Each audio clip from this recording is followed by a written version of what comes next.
Hello, hello. Hello in the storm. Have you guys missed me? It's been so long. It's been like a week. You know, it's been more than a week. Yeah. Yeah, it has. Did you guys miss me? Did you miss my beautiful voice? The most beautiful voice of all. That is me, I think. I hope. Yeah. How is everyone doing? It's so amazing to hear your voice again. Oh, thank you, thank you. Cute, cute. Look at you being all cute like always. So how's everyone been doing? I'm kind of like nervous to show my hands. I mean, I've been showing my hands before. It's nothing special, it's hands. But I know you freaks. You're going to take it the wrong way. I think, maybe. Don't lewd the hands, you know? It's just hands, okay? I got myself tea. Wait, what's that? Oh, it's hot dog. We don't need hot dog. Hot dog, go away. There we go. So how's everyone been doing? Do you have a good week? We should have some aesthetical music in the background. Is that good? Is that too loud?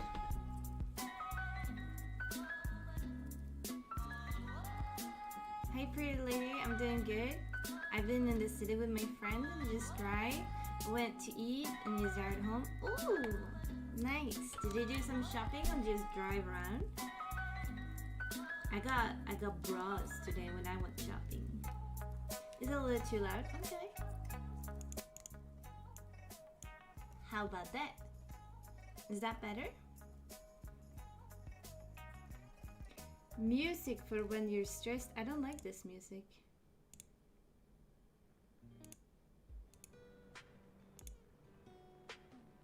Yeah, that's better. Hi Tommy, how you doing? We're going to talk about books today. To be fine, to be honest, we can talk about anything. I just wanted to show off the books people been gifting me. And I thought doing it in a video would be very scuffed and very like long, and I think doing it while just talking to you guys would be fun and fun. So there's 3 people been gifting me books.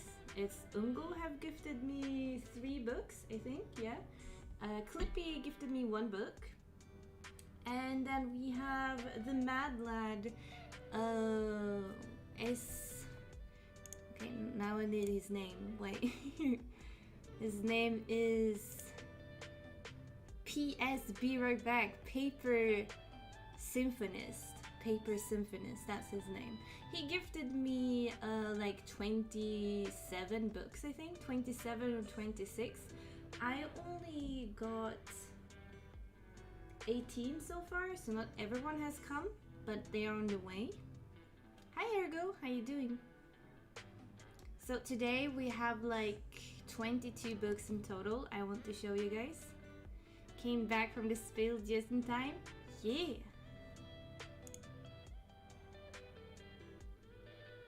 I'm not super in love with the music.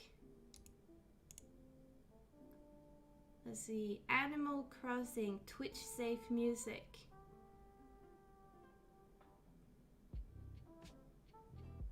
Okay. Okay, we can go with that. 3 books, just like Ophilia the Third? Yeah.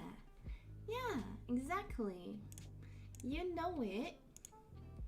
Let's see. I'm a little bit too big. Let me make myself small. I still have my Christmas outfit because, you know, I didn't get to use it so much, so I'm still using it. Plus, it's still snowing, so fuck you guys. It's still Christmas. Let's see. I've put all the books on the floor and some on my sofa, and there's so many. Oh my god. Okay, should we start with Ungo? Should we start with your books? Wait, let me get them. Wait. No, I was wrong. Ungo, you only got me 2 books. I'm sorry. I can't count. So you got me 2. 2. Dos. I think I won't be able to be a lot on the stream today, but I hope to come and write from time to time. Oh, that's fine, Tommy. That's fine. Hi, Jen. Hi. But you look adorable in Christmas outfit. Honestly, you look pretty and everything. Stop it. Of course I do. An anime. Everyone looks good in anime. Let's see. Hand cam. Do you like your queen's hand? I'm gonna get you. I'm gonna get you. Okay, sorry. Look at my hands. I still have my Christmas nails. As you can see, they have like grown out a bit. So I'm getting new nails on Monday. I don't know what colors I want, but since it's February, I'm thinking purple or pink. I'm not sure. Yeah, I have like a scratch mark here. You can't see it, but here. It's from Titus. But yeah. Not good. Not good. And I can't English? Oh no. Queen math come on. Math? I don't know math, please. I read. I don't calculate. That's Gina. Gina do all the calculations. And see, I have big cup of tea. Look a big. You know, everyone is like, oh, you have a small cup of tea. No, you need a big jug. Look how I can't even go around it because it's so big. And I don't even have small hands. Kissable, I approve? Stop it. I don't have kissable hands. See, that's what I mean. Don't lose the queen's hand. Fuck. Now they're all ashamed. Stop it. Get some help.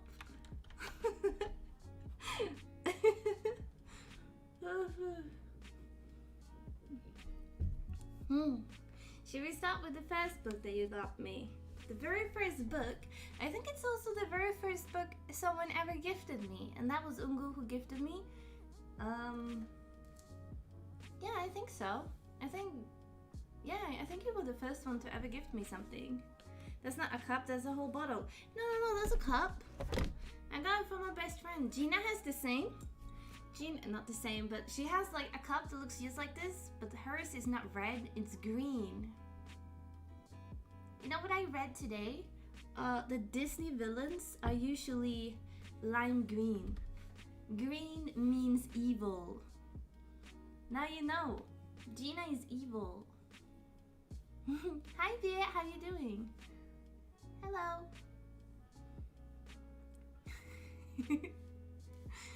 But yeah, this is the very first book someone ever gifted me, and it was Ungo who gifted it. It's going to be reversed for you guys because the screen is over here, and then I would have to do like this, but then I felt stupid, so I will do this so it's like, yeah.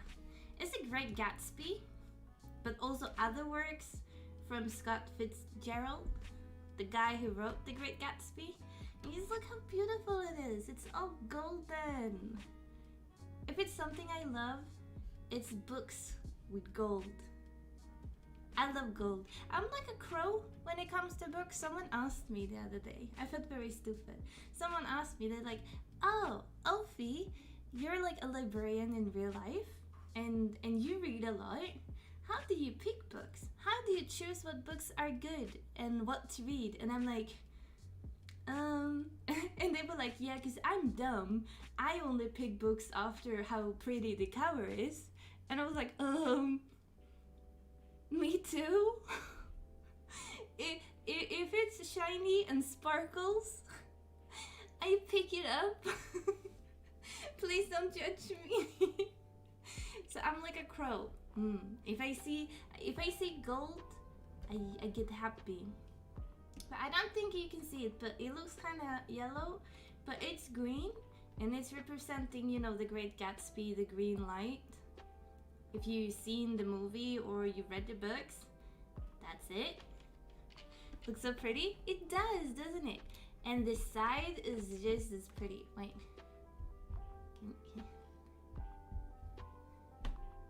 You can't really see, can you? But the back side is my favorite.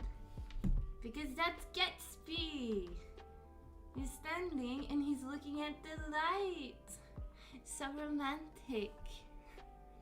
As a graphic designer, I'm very glad you picked books by looking at one's cover. Yes. But this is like a sticker on it, and I want to take it away, but I'm really bad at this stuff. Because I don't want to damage the cover, because it's like leather. And I don't... Because I saw someone do it on like this kind of book, and it kind of ruined the leather behind. So I'm really, really scared of like peeling it off. And some people have been saying to use like nail polish remover, but I think that's going to like ruin the paint. So I'm not sure. Gina is really good at taking these off, so I might wait until she comes and she can do it. Usually when the books comes, it's usually in plastic and this is on top of the plastic, but it didn't with this book and I'm not sure why they did that. It's a little bit upsetting, to be honest. Hi Polly! I just woke up, love your nails. Oh, thank you, thank you. ASMR. Book ASMR. Do you have lots of books that you never read, but you have them used for the cover? No. I only buy books that I love. I did back in the day. I bought books because I wanted to read them. Now I want my bookshelf to represent what I love. So now I'll only buy books I already read. So I only buy books that I have already read, and books that I have given 5 stars, or books that... Yeah, the only thing that I do buy for myself is this collection, because this is the Barnes & Noble's leather-bound collection with classical books, and I collect them, so I have like a lot of them.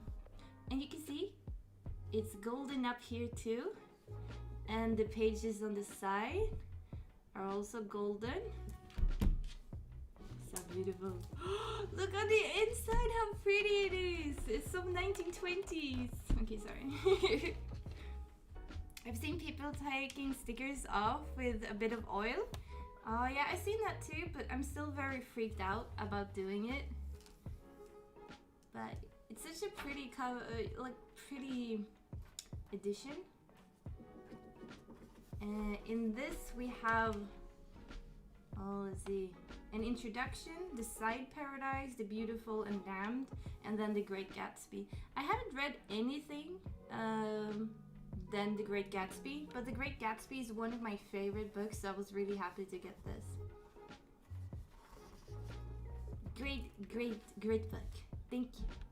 I was also going to read the other books that's in here, because it's 3 books, but maybe not this year. Ah, there we have Scott. Ah, he's such a handsome man. Handsome man. He looks kind of depressed. That makes sense. You guys? The edition is so pretty. But yeah. Oh, but you know, he's not as pretty as Ungo. Ungo is the most pretty. So thank you, Uncle, for this book. It really made me happy, and it was like the first book that someone ever like bought for me. So it's going to be special in my heart, very special. But that's that book. Have you guys read The Great Gatsby? Anyone?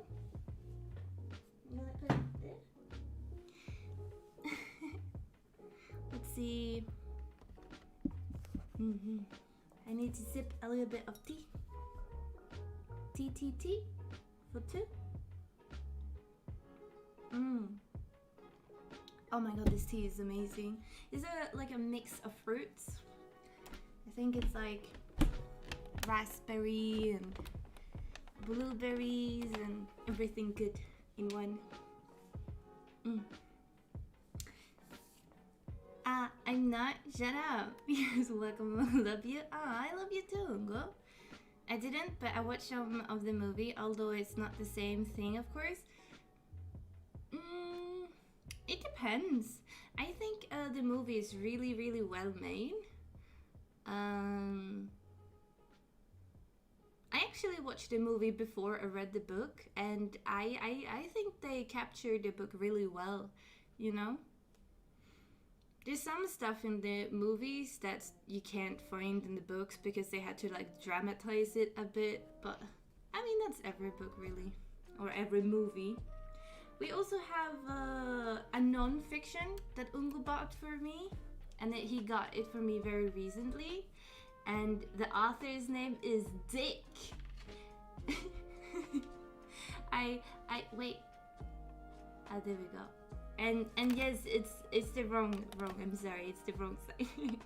But this is one of my favorite authors when it comes to non-fiction, and this is a Swedish author, and the books are only translated into Swedish, so you guys can't find these books. But I collect his books, and I have most of his non-fictional books. And his name is Dick Harrison.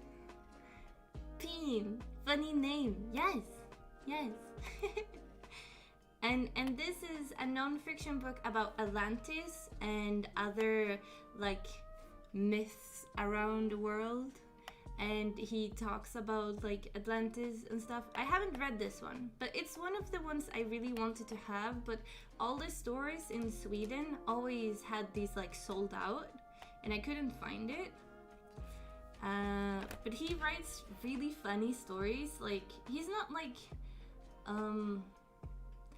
a boring historian, if you say it like that. He writes funny stuff, and he has pictures, so he writes in a very funny way, and he's a little bit like sarcastic in his way of writing, like when he writes stuff and he's like, you know, this is obviously fake. He kind of like being very sassy and sarcastic in his like way of speaking or way of writing. Like you get it, but it's funny. I find it very funny. I don't know what to say so much about this one because it is what it is. The other ones that I do have from him. Oh, let's see what he talks about. He's talking about vampires, UFO, the Bermuda Triangle, Atlantis. And he does like, källkritisk granskning. Oh, the librarian is screaming and being super happy. What do you call that in English? Source? Wait, I need to Google this. Let's see. Källkritisk.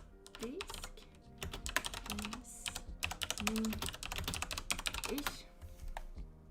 Source critical review. Okay, so he's very like source critical, and he looks at like different sources from like the time, both like new ones and old ones, and he talks about like how real they are and why we can and can't believe in them. And he's very, very critical. Oh, it's a picture of him. You can see him. He's an old man. He's a professor in history at Lund's University. Oh, he's very famous from a bigger audience from TV and the radio, and is an enthusiastic storyteller. with a broad knowledge of every little thing. He done like 60. Oh, sorry. He done like 60 of these books. 60 of them on different historical topics. He's such a funny man. I love to see him on the radio. He looks like a nice dude. Yeah.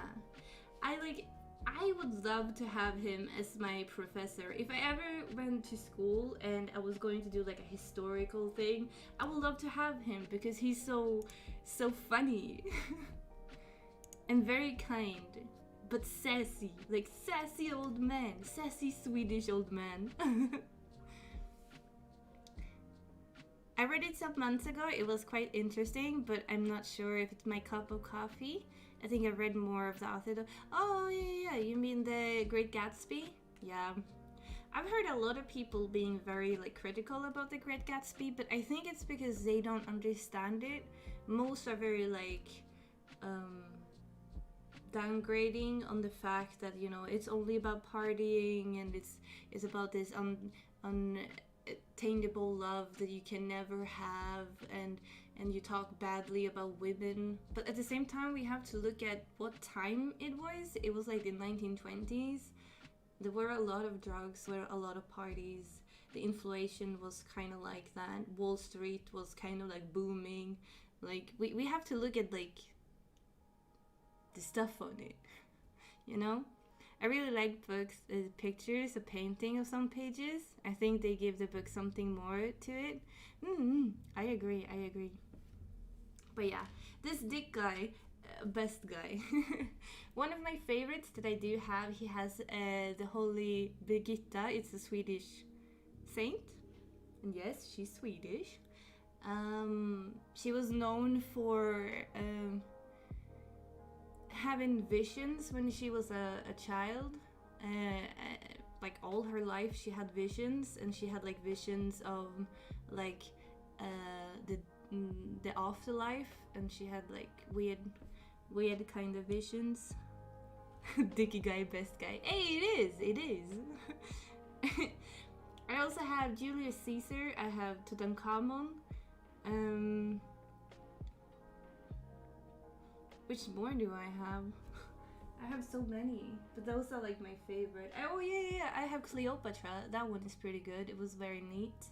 He do have one about Jesus, and he doesn't talk about like, you know, the faith and everything. Like, you know, he's actually looking at the sources from Jesus, and not just the Bible, but like actual sources. And he's like discussing in the book like the probability that Jesus actually existed, and the probability that he did like wonders to the world, and like if a man like Jesus ever existed, and if he could be the man of God. And that's a very funny read, I must say. Like, maybe not for someone who's super Christian, because they would be like, oh, what is this kind of fucking, you know, book?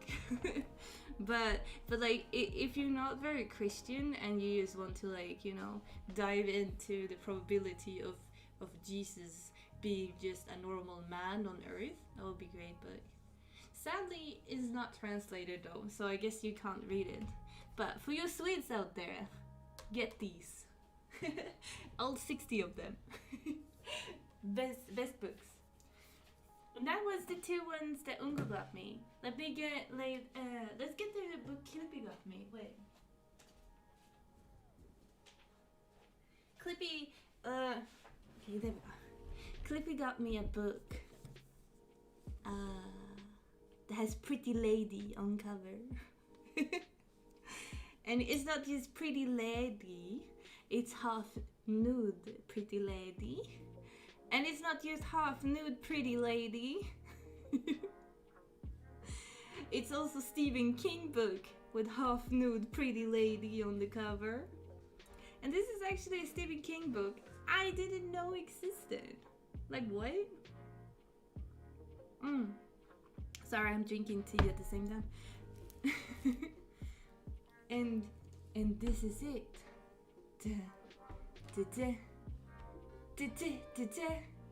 Stephen King, Joyland. The illustrated edition, A Pretty Lady, that isn't the queen? Hi, look at it. It looks so the 80s, doesn't it? But it's like, and this is apparently one of his crime books. I didn't know it existed until I read a book that came out this year that's called Later. And that was apparently the third book. Ew. Oh my god, hiccup. In the series. And this is the first one in the series. But you know, see, look at the curve of this lady. Pretty lady, indeed. And she's had like a blanket over herself. But it looks like, you know, one of those espionage books from the 80s, in my opinion. It does give the 80s vibe. Yeah, it does, doesn't it? It looks like very 80s. I don't know much about the book because, like I said, I never knew it existed. But it apparently has no supernatural things. It has no ghost, no monster. It's 100% crime. But it takes place in an amusement park, as you can see in the back. That's called Joyland. And I'm guessing people die.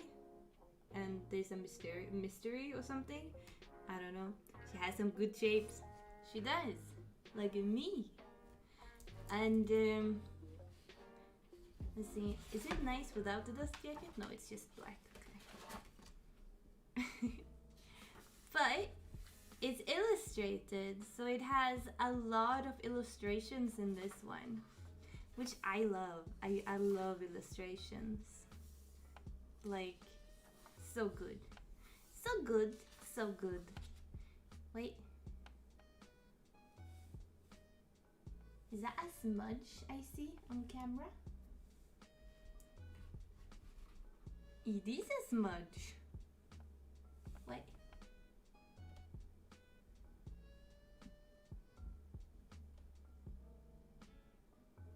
I don't see smudge.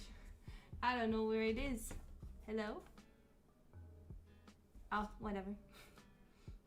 I guess it would be vain. Oh, it's a super shot. Thank you, Ungu. Thank you. Oh. It's a running zombie. What the fuck? I haven't changed that, I guess. But I need to read this. I do like that it's like very short sections, like it starts here and ends on the other side, because that makes you read all night, because you think like, oh, I would just read one again, you know, from one heart to another heart, but then it turns out that you read all night. That's me. But yeah, what the fuck? Wait, I wanted to show some cool illustrations. Ah, pretty lady shooting on the carnival. Swoosh. Ah, something that I do like but kinda don't like is, I don't know if you can see, but the pages are like uneven.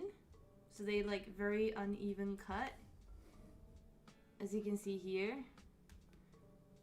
Like, some people don't like it, but I kind of do. I think it makes the book have a character. I don't need them to be like smooth and pretty. To me, it doesn't matter. But I understand people who find it like annoying. And then we have a map of the whole amusement park on the back of the book. But it's kind of cool. So I got this from Clippy, a very kind man. But yeah, but like I said, I don't really mind it. The only thing that does bother me is like if you want to flip it like this, it does one section at a time instead of like one page at a time. And I don't know. Some people cut their books like this because they want them to look like older. and they, because back in the day they couldn't like get all the pages to be like exact and perfect, so it gives off like an old vibe. But I'm not sure if this book was supposed to have that. I think it's actually something that went wrong in the cutting. But I don't mind it because this book is really, really hard to find in a hardcover. So I don't mind it. Because I got the other book, and I got the other book from the third guy that gifted me like the 27 or 26 books. He gifted me the second book in the series, and that one we couldn't find it in a hardcover, and we had to get it in a pocket, like a smaller one, a paperback, and I didn't like it. I don't like it. I'm happy I own it because many know I collect Stephen King books and I want to own all the Stephen King books that's out there. So I'm happy I have it, but I'm not happy it's not a hardcover because it doesn't match my other books now. The uneven pages remind me of Alarsan's Last Cigarette on Earth. The edges are made to look like they were burned. Yeah, some are like that. It's also the Memory of a Geisha has that because they wanted to look like, you know, back in the time, you know, the Geishan times. So I know that my book, The Last Memory of Geisha, has these kind of pages. But like I said, I can see on some of these pages that even if they are uneven, they are like weirdly uneven.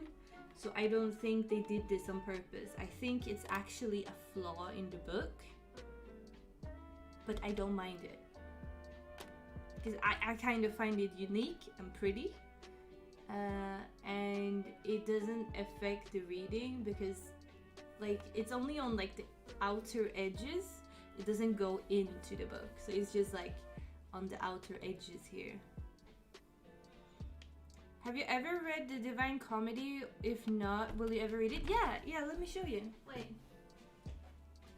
There we go.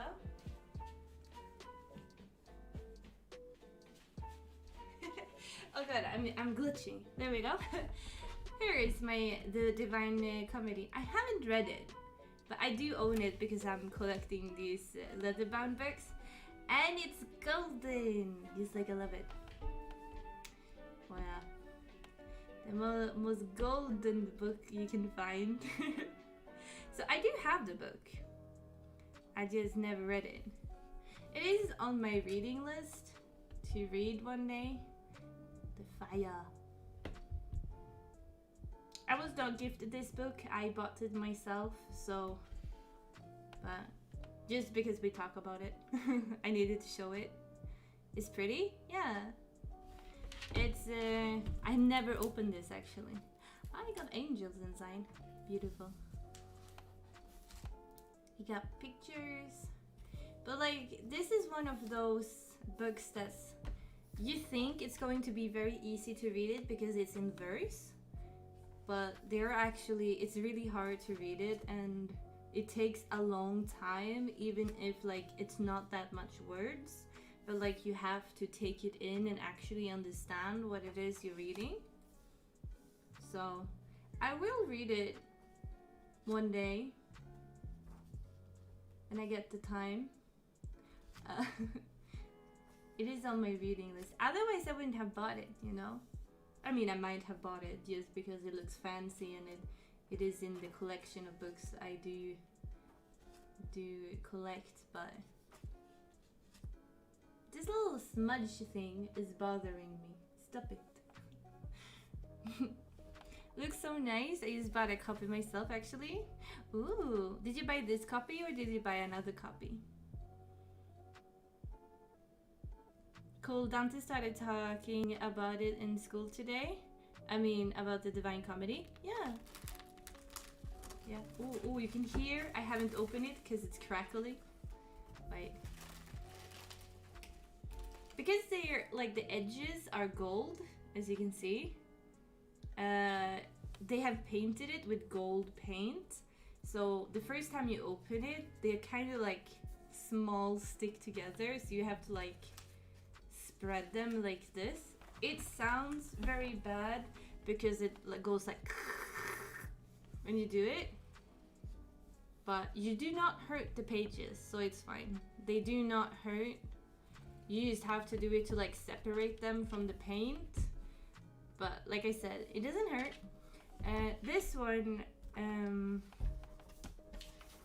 has both the Inferno one, it has the Purgatorio, it has the Paradiso. So it has like all 3 stages of it. And for you guys who don't know, it is 3 parts, but this Divine Comedy has all 3 in one book. Sometimes you have to like buy them one in one, but this one has all 3 in one. And I think most do, but some only come with like 1 part, depending on how they look like. Hi Tofu, nice comfy stream. Yes, I bought a copy in Spanish. The edition ain't that pretty, but it does have a nice painting in the cover. Oh, I bet.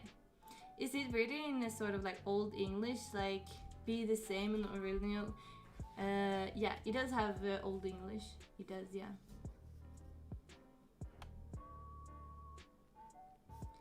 But yeah, very cool, very cool.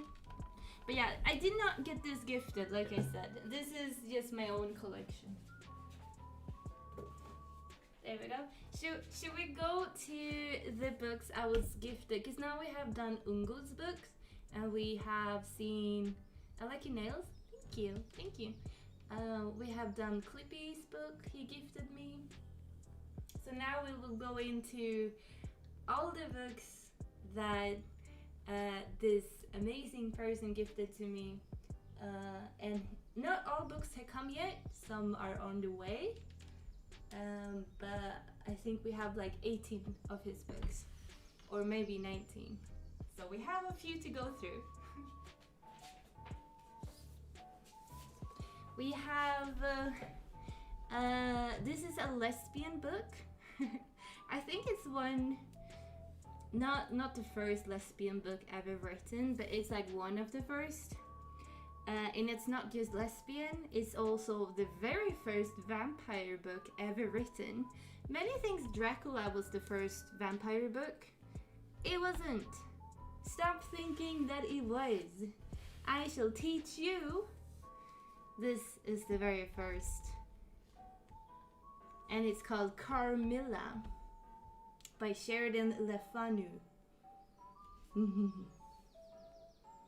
I gifted it to yourself for yourself? Yeah. But this book, I don't know if you can see, but the red is shiny. It got like shine to it. It's like shiny red foil. It's so pretty, this edition. And it's a cult classic that inspired Dracula, as it says down here. After this came out, they were like, oh my god, vampires can be a cool thing with, you know, blood-sucking people. And they decided to make Dracula, and Dracula became very, very famous. But this one came out before Dracula, and it's about a vampire girl whose name is Carmilla, who's also gay or lesbian. And she finds beautiful girls and she basically sucks the blood and life out of them while she's doing them. she doesn't suck. She does from the neck. She do. I mean, don't get me wrong, but she also suck boob, but not like the boobs, like not breastfeeding, but she like take she like bite the boob and then she suck boob. So if you want sexy lesbian love vampire shit, you should read this, because it's a very small book, and it's a classic, and I think everyone should read it.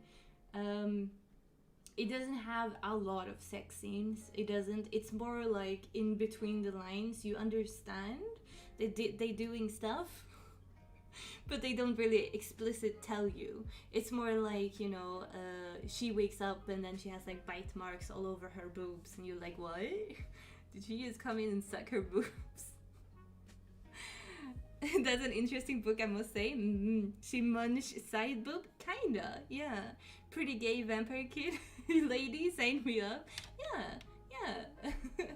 I mean, this book has everything, I feel. It's also written in very, like, old English. I mean, it was written in, I don't know, 1800s? I don't know.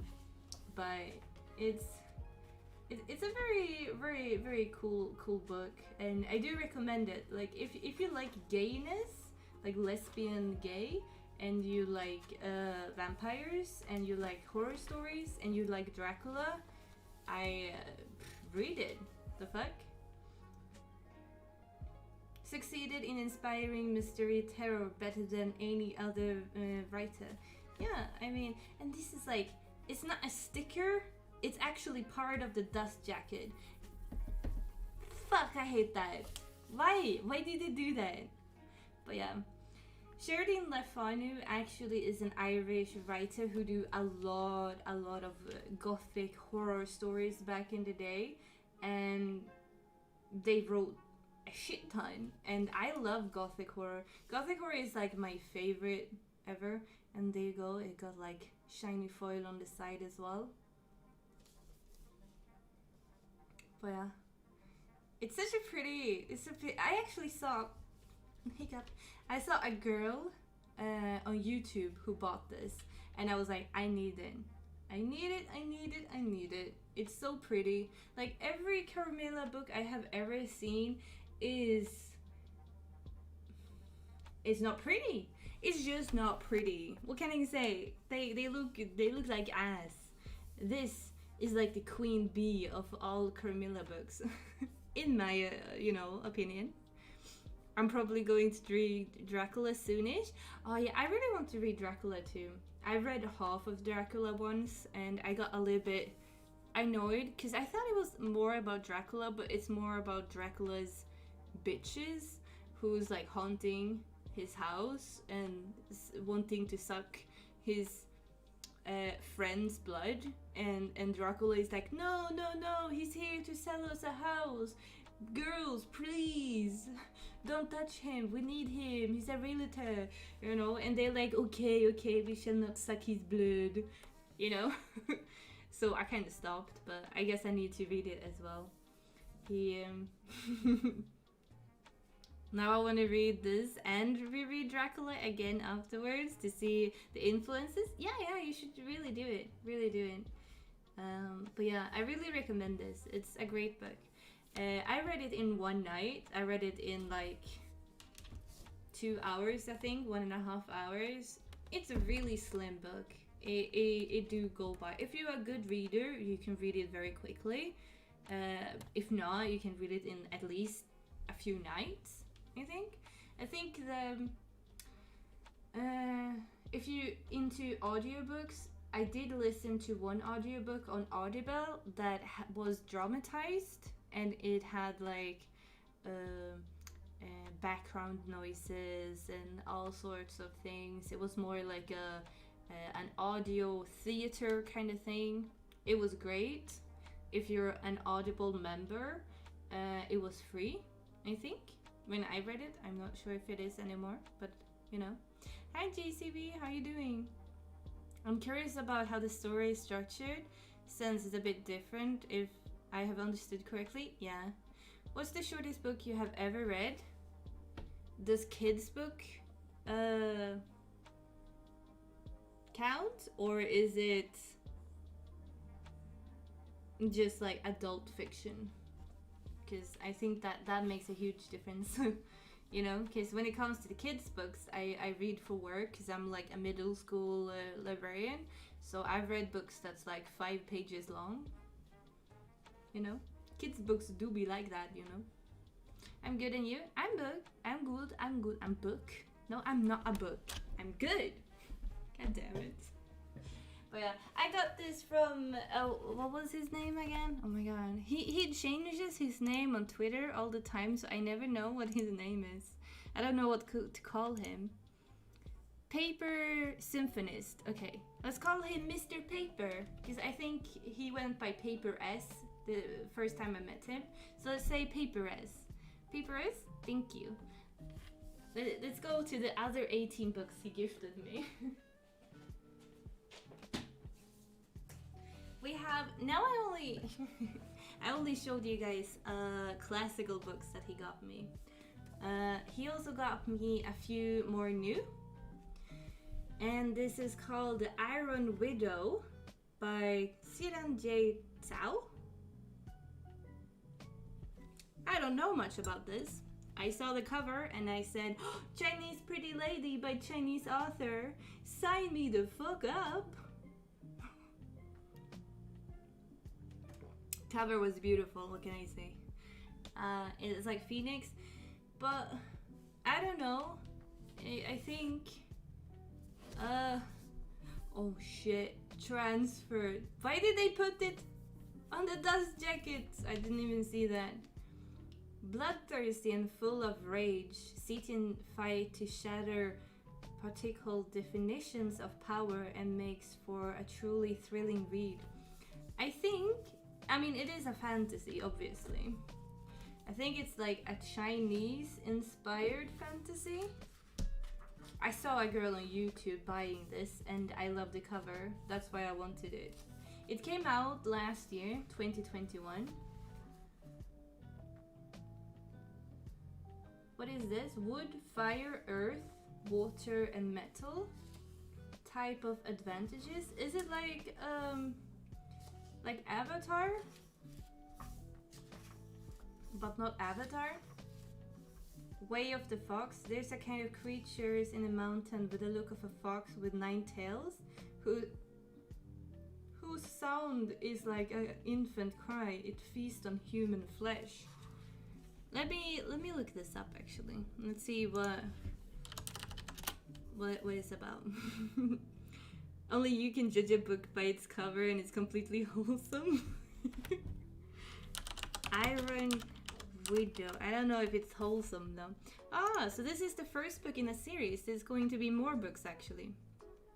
Okay, let's see what it's about. It's a young adult, I know that, and it's fantasy apparently, and a little bit science fiction. Oh, it's LGBTQ as well. That's kind of cool. Sometimes they give the LGBTQ sign just because like a side character is either gay or something. So I'm not going to 100% trust that. It doesn't mean the main character is LGBTQ or it's like has anything to do with the plot. It could be like a side character just being gay and it's never spoken of. Hey, I kind of matched the cover. Cool. But let's see what it says about it. When 18-year-old Satian offers herself to a concubine pilot, it's to assassinate the ace male pilot responsible for her sister's death, but she gets her vengeance in a way nobody expected. She kills him through the psychic link between pilots and emerges from the cockpit unscathed, and she's labeled as the Iron Widow, as much feared and much silenced kind of female pilot who can sacrifice boys to power up Crystallis instead. Huh? Crystallis is giant transforming robots that can battle the mecha aliens that lurk around the Great Wall. Okay, I do not know this. What the fuck? It's a mecha? Excuse me? It doesn't matter what the girl often die from the mental strain. Oh, so girls usually dies, but men doesn't, but she killed him. So she has like mental strength to kill men. Oh, okay. Oh, my best friend, who's also Swedish, not my best friend, but my best book-speaking friend, she said, my first 5-star of 2022. I literally made a little happy dance when I saw the ebook available on my book app, and it just keeps nudging me all day to pick it up. I've seen this on Twitter posts and such talk about this book, and I have been obsessed with reading it one day. I'm very happy to say it's not disappointing in any way. It was even more great than I ever imagined. Would love more fantasy book like this. Okay. If she likes it, it's good quality. She reads a shit ton. Let's see. You guys think I read a lot? You have no idea. This woman reads like, let's see. Last year, she read 2,164 books. This woman is crazy. Crazy. She doesn't have a job though. She just reads all day. Like legit all day. She does nothing but read all day. I wish I was her. But apparently mecha stuff, and she kills a guy who murdered her sister, and then she becomes this Iron Widow kind of thing. That sounds cool. Funny how I didn't know. I actually thought it was like about this warrior girl in China and maybe some emperor stuff. I don't know. It was like rock, paper, scissors, lizard, spot. Maybe. I had no idea. I'm guessing so. I thought it was like a pentagram for a minute and was like, oh, we can summon funny people. No summoning funny people. But yeah, it sounds like the author is wearing it. Huh? She's wearing a onesie, a cow onesie. Oh my god. Maybe that's why I bought the book. Oh, I didn't buy it, I got it gifted, but still. Sao is a first-generation immigrant from a small town in China who was raised by the internet. A recent graduation of Vancouver Simon Fraser University. They wrote science fiction and fantasy while they probably would have been studying more about biometrical. You can find them on Twitter.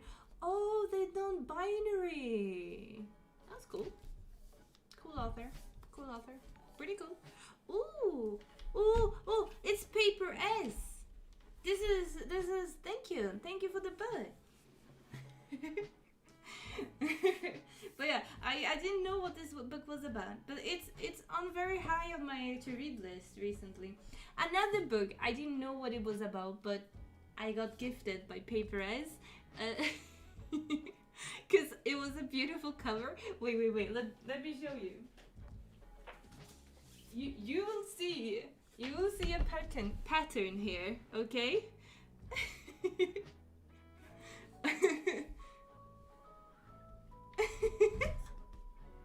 It's also Asian inspired. 6 Crimson Cranes. Again, no idea what this book is about. Let me see. 6 Crimson Cranes. Okay, there we go. It's the first book. It's also a series. There will come another book. All the books were so pretty. Yes, they are so pretty. Look at this. Elizabeth Lim. I think this is it Korean? I'm not sure. It's also a young adult book. I know that, and it's a fantasy. Oh, it's a retelling of an old story. Okay, and it's a romance story, mythological. Oh, that's kind of cool. Shiori is the only princess in Kyoto, has a secret. Forbidden magic runs in her veins. Normally she conceals it well, but on the morning of her betrothal ceremony, Shiori loses control. At first, her mistake seems like a stroke of luck for stalling the wedding she never wanted. But it also catches the attention of Rakama, her stepmother. Oh no, not evil stepmom. Raikama has a dark magic of her own, and she banishes the young princess, turning her brothers into cranes and warning Shiori that she must speak of it to no one. For with every word that escapes her lips, one of her brothers will die.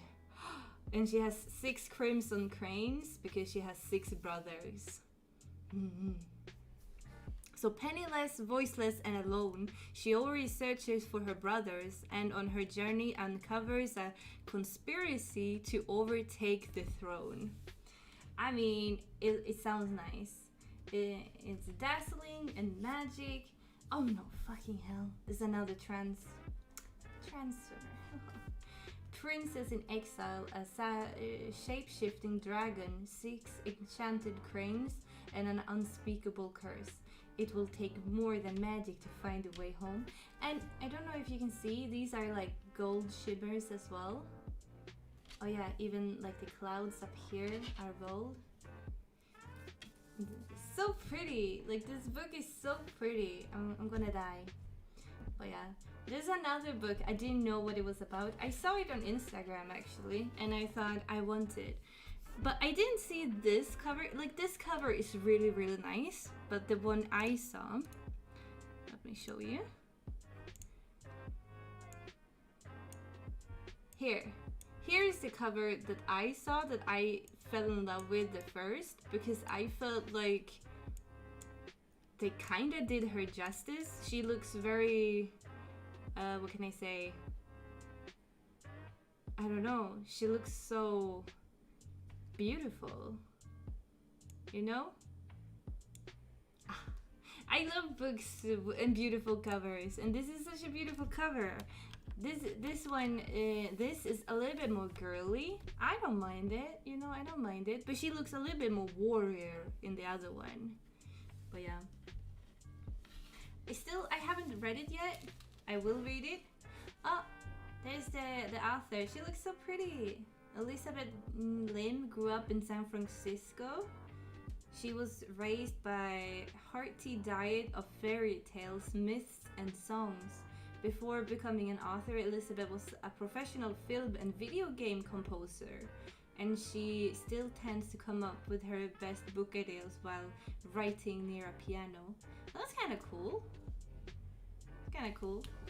So this is a series. I don't know how many books in this series it's going to be, but what I can see, this came out last year, 2021. The second one just came out. No, it hasn't come out yet. They just have talked about it. The second one is going to be called The Dragon's Promise.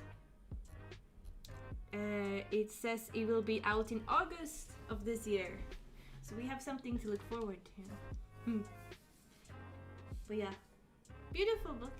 Thank you, thank you. Let's see. We have another book I don't know much about. Oh my god, so many books I don't know anything about. But it's golden again. Look, shiny gold. And it's called Ariadne by Jennifer Saint. I know it's the story of Ariadne, which is from the Greek mythology. Another transfer, god damn it. I don't know much about her. I just know she's in Greek mythology, and I think she's a saint. Let's see. Ariadne. This book came out in May last year, 2021. Ariadne, Princess of Crete. Oh, okay. She was the Princess of Crete. Okay. Grows up greeting the dawn from her beautiful dancing floor and listening to her nursemaid stories of gods and heroes. But beneath her golden palace echoes the ever-present hoofbeats of her brother, the Minotaur and monster who demands a blood sacrifice. When Theseus, the prince of Athens, arrived to vanquish the beast, Ariadne sees in his green eyes not a threat but an escape. Defying the gods, betraying her family and country, and risking everything for love, Ariadne tells Theseus, kill the Minotaur. But will Ariadne's decision ensure her happy ending? And what of Pythedra, the beloved young sister she leaves behind? An hypnotic, utterly transporting, epic story. for one that puts the forgotten women of Greek mythology back in the heart of the story as they strive to be a better world. A retelling of mythology and historical. It's a little bit like historical fiction. I haven't heard much about Ariadne, to be honest, but I do love Greek stories. I find them very interesting. And this cover just made me want to read it really badly. It's just so beautiful. None of my friends have read the book yet, so I can't say what they say. But one day I will read this. I was going to pick it up the other day, but I decided to pick Robin Hood up instead. Oh, that's the author.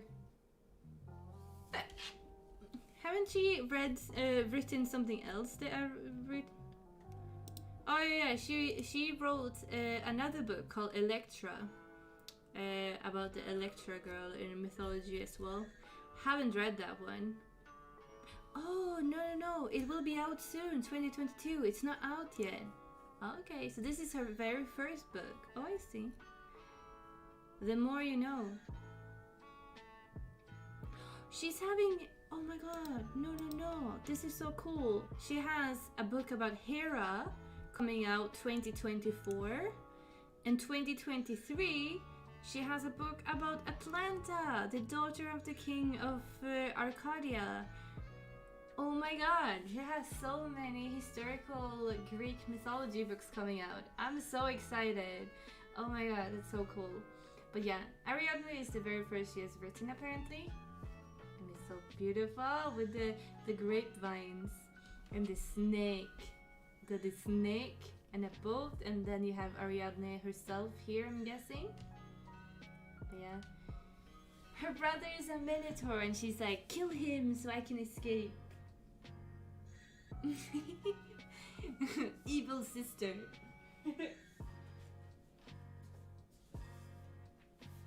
Then we have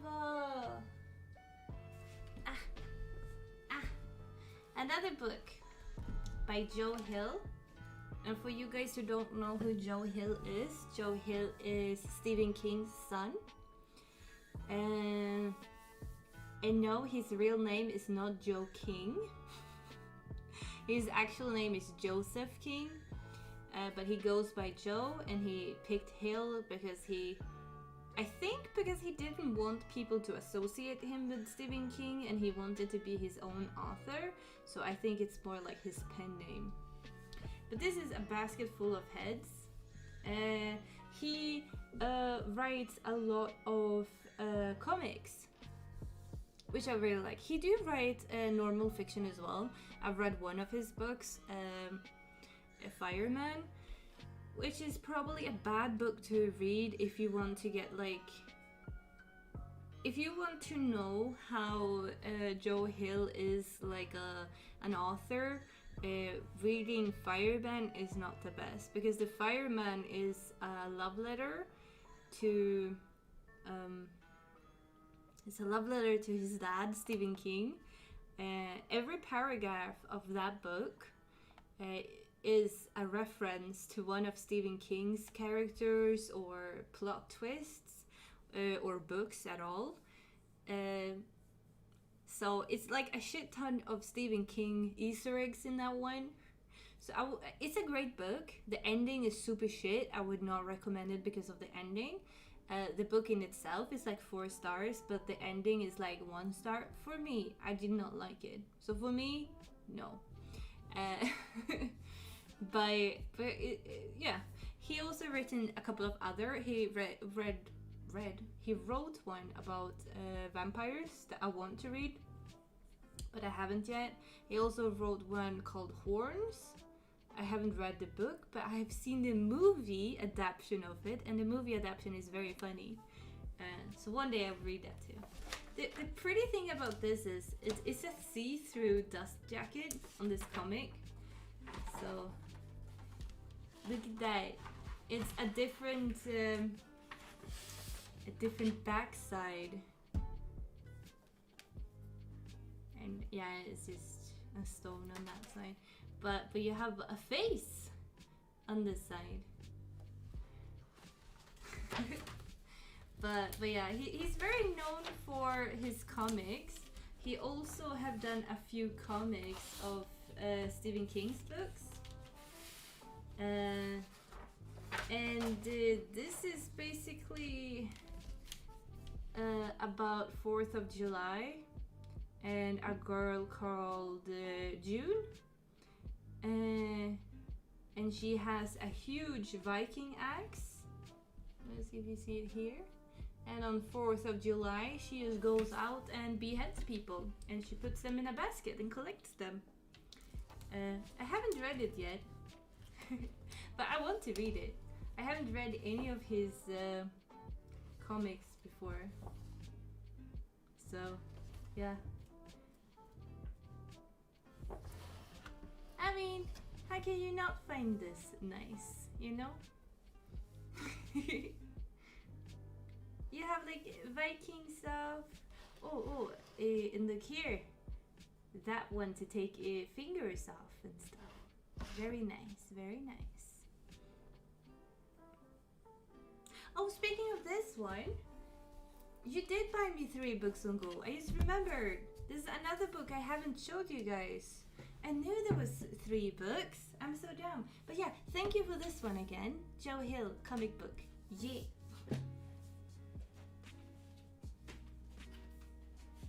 You got me this too. I remember. It's pretty new. You got me recently.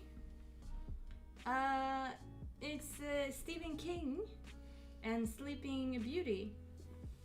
And this is the graphic novel one, and it's part 1. It has multiple parts because the book is super thick. It's actually I have so many hiccups today. It's actually a lot of it's based on a fictional book with short stories inside that Stephen King and Owen King wrote together. That's called Sleeping Beauty. But in this one, we have made the fiction into a graphic novel. It's the same stories, but in a graphic novel way. And it's based on, you know, the Sleeping Beauty disease called Aurora, making people fall asleep. And it's like a disease spreading and people falling asleep and things. I've read some of the novels or short stories in the Sleeping Beauty collection, but not all of them. And this is one of the stories made into a comic one. So before I read this one, I will actually reread the Sleeping Beauty, and then I will read this. I think that's like the best way to do it. But yeah, I got this from Ungo as well. Before I forget, yeah. Such a it's so beautiful with the moth and everything. But yeah, a bizarre sleeping sickness called Aurora has fallen over the world. Its victims can't stay awake, and all of them are women. As nation falls into chaos, those women still awake take desperate measures to stay awake, and men everywhere begins to give in for the darkest impulses. Yeah, there's some rapes, you know, going on. You know, a mysterious woman has walked out to the woods and she calls herself Eve and leaves a trail of carnage in her wake. Strangest of all, she's the only woman who can wake up. So she can fall asleep, but it has really cool artwork in this one. Oh wait, my bad, there we go. Yeah, I really love it. It's really beautiful. So if you want to read Stephen King, but you don't want to read the actual Stephen King, you can read the comic versions. There's a couple of them. So thank you to Ungo for giving me that. It was beautiful, beautiful, beautiful. Another one we got from S Paper. This is also from Joe Hill. the one who did The Basketful of Heads, Stephen King's son. And this is called Lock and Key. This is the first one. I don't know if you know, but they have made a series from these. And these are the first comics that he ever wrote. And this is the master edition of the very, very first book, with all the first volumes included. And it has The Head Game and Welcome to Lovecraft. Joe Hill just came out with a new comic that seems pretty cool. I don't know much about this one. I know that it's fantasy and horror inspired, like everything. It's about a city and weird things happening inside the city. So here we have the Lovecraft Place.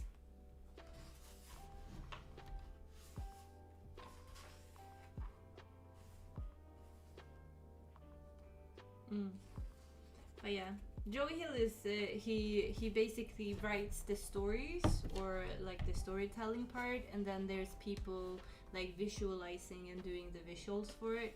So he himself have not like done the art, he just write the story behind it. For Tabitha Jane King, literary locksmith, mother, friend, and love you. Oh, it's kind of cute.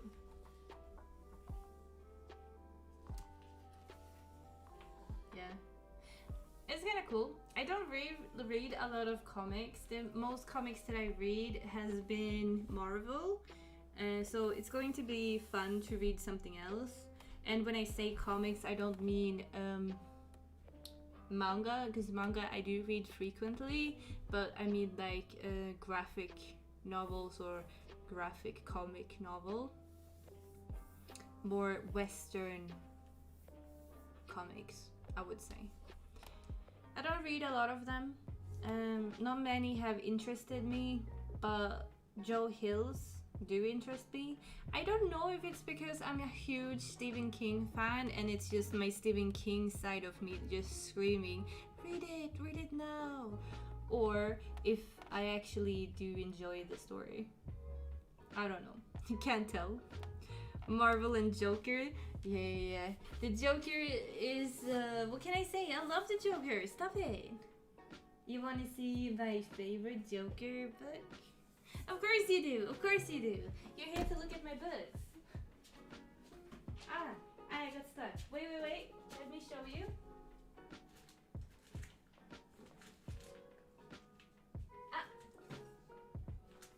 Here we go. This is my favorite Joker book. The Killing Joke. It's so good. Just look at that cover. He's so pretty. Daddy Joker, why you do this to me? I think I have another one. No, it's a Harley Quinn one, but that's a pretty one too. I was not gifted this. This is my own book. So, you know. Yeah. What can they say? I love the Joker. The Joker is just chef kiss. Chef kiss. Just look at all the babies. Look at all the babies. He's have a throne and all the babies are just thrown in there. It's so weird. So weird. Do recommend. Great book. Great book. It's actually this one, the new Joker was based on. You know, the Joker when he wasn't a supervillain, but he was mentally ill and mentally unstable, and he tried to be a comedian and he failed as a comedian, and then he was driven like insane, and then he was going to take it out on people. This is based on that. There you go. It's based on it. See? He's trying to make people laugh, and he's trying, you know, his best to and stuff, but it's not working so well for him. He has like a normal job and everything, and he's trying to be a comedian, but no one finds his jokes funny, and then he's driven insane. Yeah. So, if you didn't know, now you know. It's called The Killing Joke.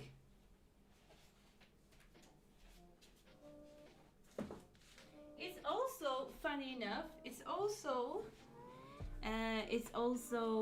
one of the only Joker books where Batman kills the Joker.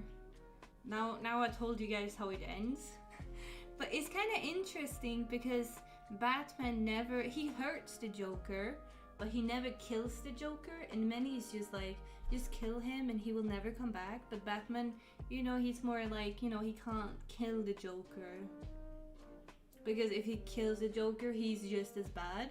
But in this comic, he actually snaps his neck and he kills him because he is wanted to end, and that makes Batman the bad guy in the end.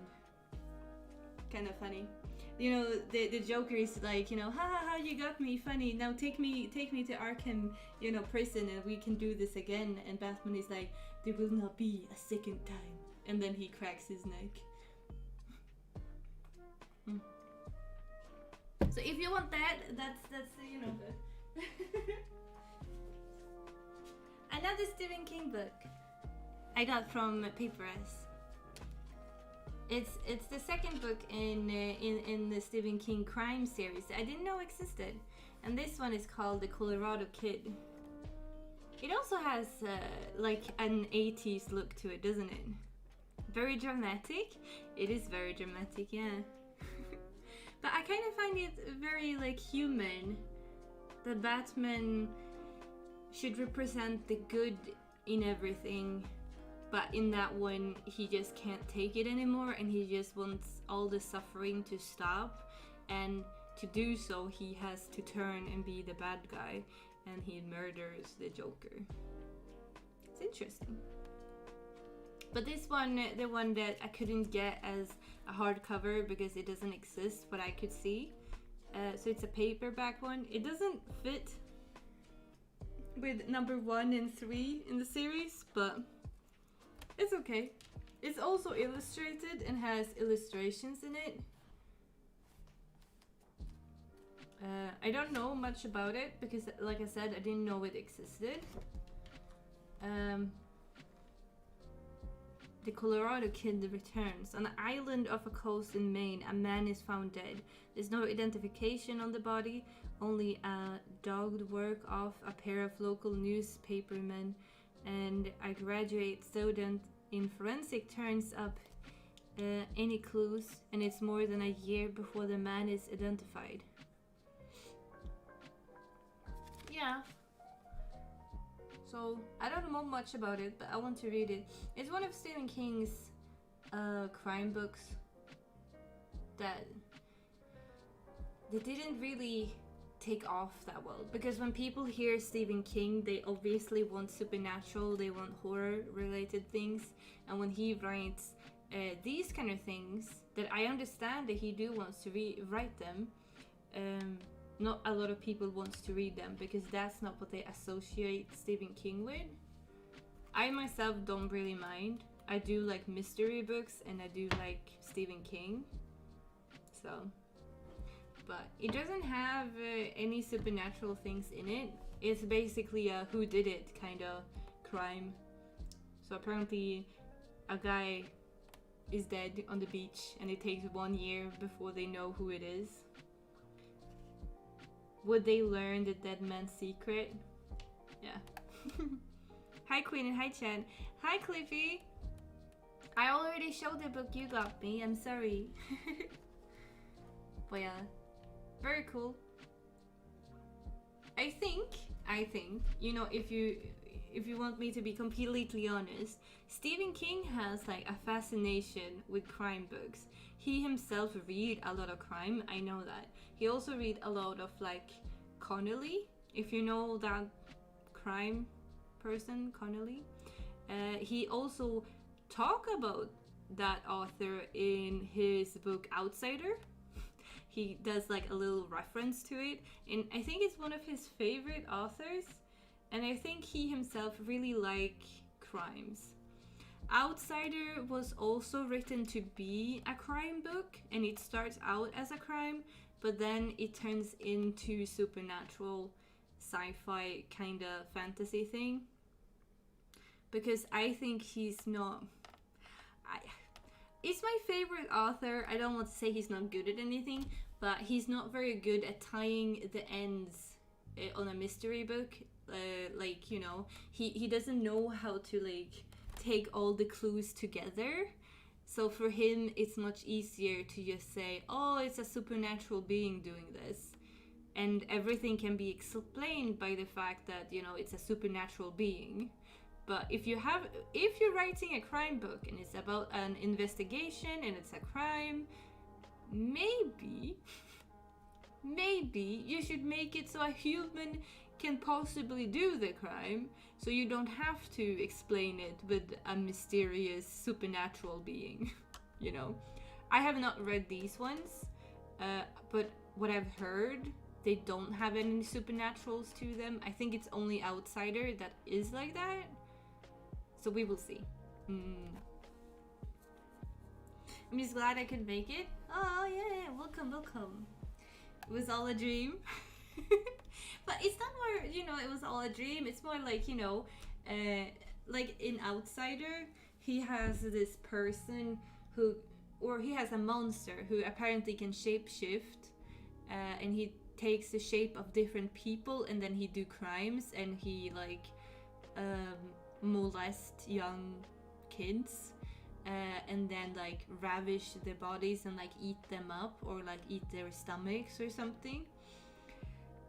And like in the beginning you think it's like normal investigations and stuff, and then in the end it's like, oh, this is a supernatural being who's been here for very long, and he just shapeshifts. That's why he can be in so many places at the same time, because he just shift into another person. The end. You know, you're like, what the fuck? Here I've been reading, you know, 700 pages, and you want to know who did it, you know, in the end, who did all these stupid crimes, and you're like, oh, okay, so he's a shape-shifting monster. Great, much fun.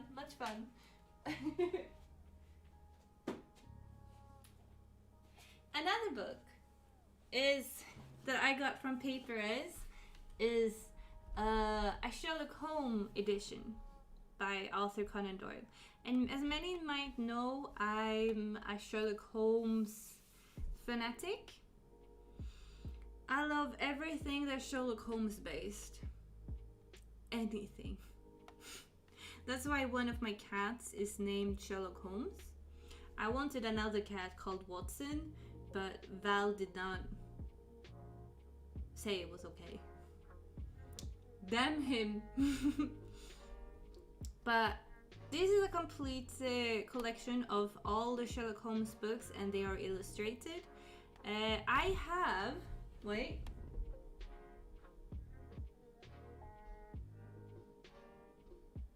5 copies of all Sherlock Holmes books.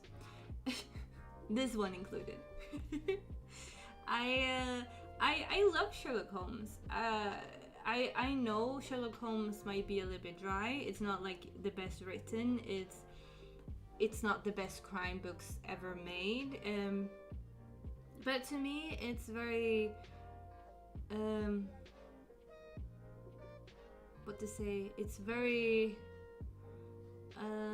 it reminds me of my youth, because when I started reading, Sherlock Holmes and Stephen King was the 2 things I did read. I read all the Sherlock Holmes books. At that time I read them in the kids versions. So I read all the Sherlock Holmes books, and I read Stephen King, because that's the books my dad had in his collection. And I just loved them. I just loved the mystery. I loved how salty and sassy Sherlock is, and I love it's written through Watson's perspective, in Sherlock's perspective, so you get like, you know, that weird friendship that they do have. Yeah, but this is a beautiful cover. You know, I thought when I added this on my throne wish list that this was going to be a brown leather book with gold things around it, like, you know, stampled, or like the other ones, like, you know, shiny. But this is actually a dust jacket that you can take off, and this is just like a print on top of it. It's not a leather. It says on the website that it was going to be a leather, but this is not leather. This is more like Faux kind of. So it looks the same underneath the jacket, dust jacket. But yeah, I like how they say inspiring authors in crime fiction. Also, and there you have Robert J. Sawyer and Neil Gaiman, and then Stephen King. Okay, was Stephen King inspired by Sherlock Holmes? Don't think so, but I don't know why, but reading Sherlock Holmes is just so comfy for me. It really is comfy though, isn't it? And what I like, I mean, there was a very dark picture here, but in this edition, you have the original illustrations. I don't know if many of you guys know, but the Sherlock Holmes books were not written as books when they came out. They were written in like a magazine, so you got like one chapter each week, and people got super invested in it. And they actually got so invested in it that they thought that the Sir Arthur Doyle, the author, they thought that he actually was a criminal himself, because he knew so much about forensic and murders and how bodies look like. He just did his research like any author should do. But I don't know, I thought so these pictures are from the magazine, which is very rare to see. Like, you know, you don't actually have these illustrations in the new books. Even if you have like older copies, they still have like their own illustrations. So I do like that they kept screens or scanned pictures of that. It's very cool. I very like that. The Baskerville Hall is one of my favorite, the Baskerville Hound. Oh yeah. So they have all the stories: The Study in Scarlet, The Sign of Four, The House of Baskerville, and The Valley of Fear. I think there is more to it, of course. These are the 4 biggest ones that's in this, so it's not all of them. Even if it says the complete illustrated novel of Sherlock Holmes, it's not. But it do have the biggest novels of him. I will give him that. It's a beautiful edition. I do like it. It's a royal collector's edition. If you like how this looks like, all classics comes in this edition. It looks the same. Like, all of this looks the same, but this is a different title down here. So you can get like Jane Eyre, Crime and Punishment, Moby Dick, everyone you can get. If you like these, if you want to collect them and you're like a collector freak like me, then these are wonderful books to collect. I will not collect more. I'm just collecting Sherlock Holmes editions, so for me it's enough with this one. So thank you again for this book, and then we can get to another Sherlock Holmes edition that I also got from Papers. This is not the only Sherlock Holmes I got. This is the other one, and it's a box of all the books. I know. And oh my god, how should I show this like that? Maybe the Sherlock Holmes collection, And it's like a box with 1, 2, 3, 4, 5, 6 books in it. All 6 books. Woo! And these are so pretty. Let me take them out for you. Oh no, what am I doing? It's like a rainbow. Rainbow magic. But they're so pretty. Look at them. They're like golden. So these are like not velvet, but it's cloth.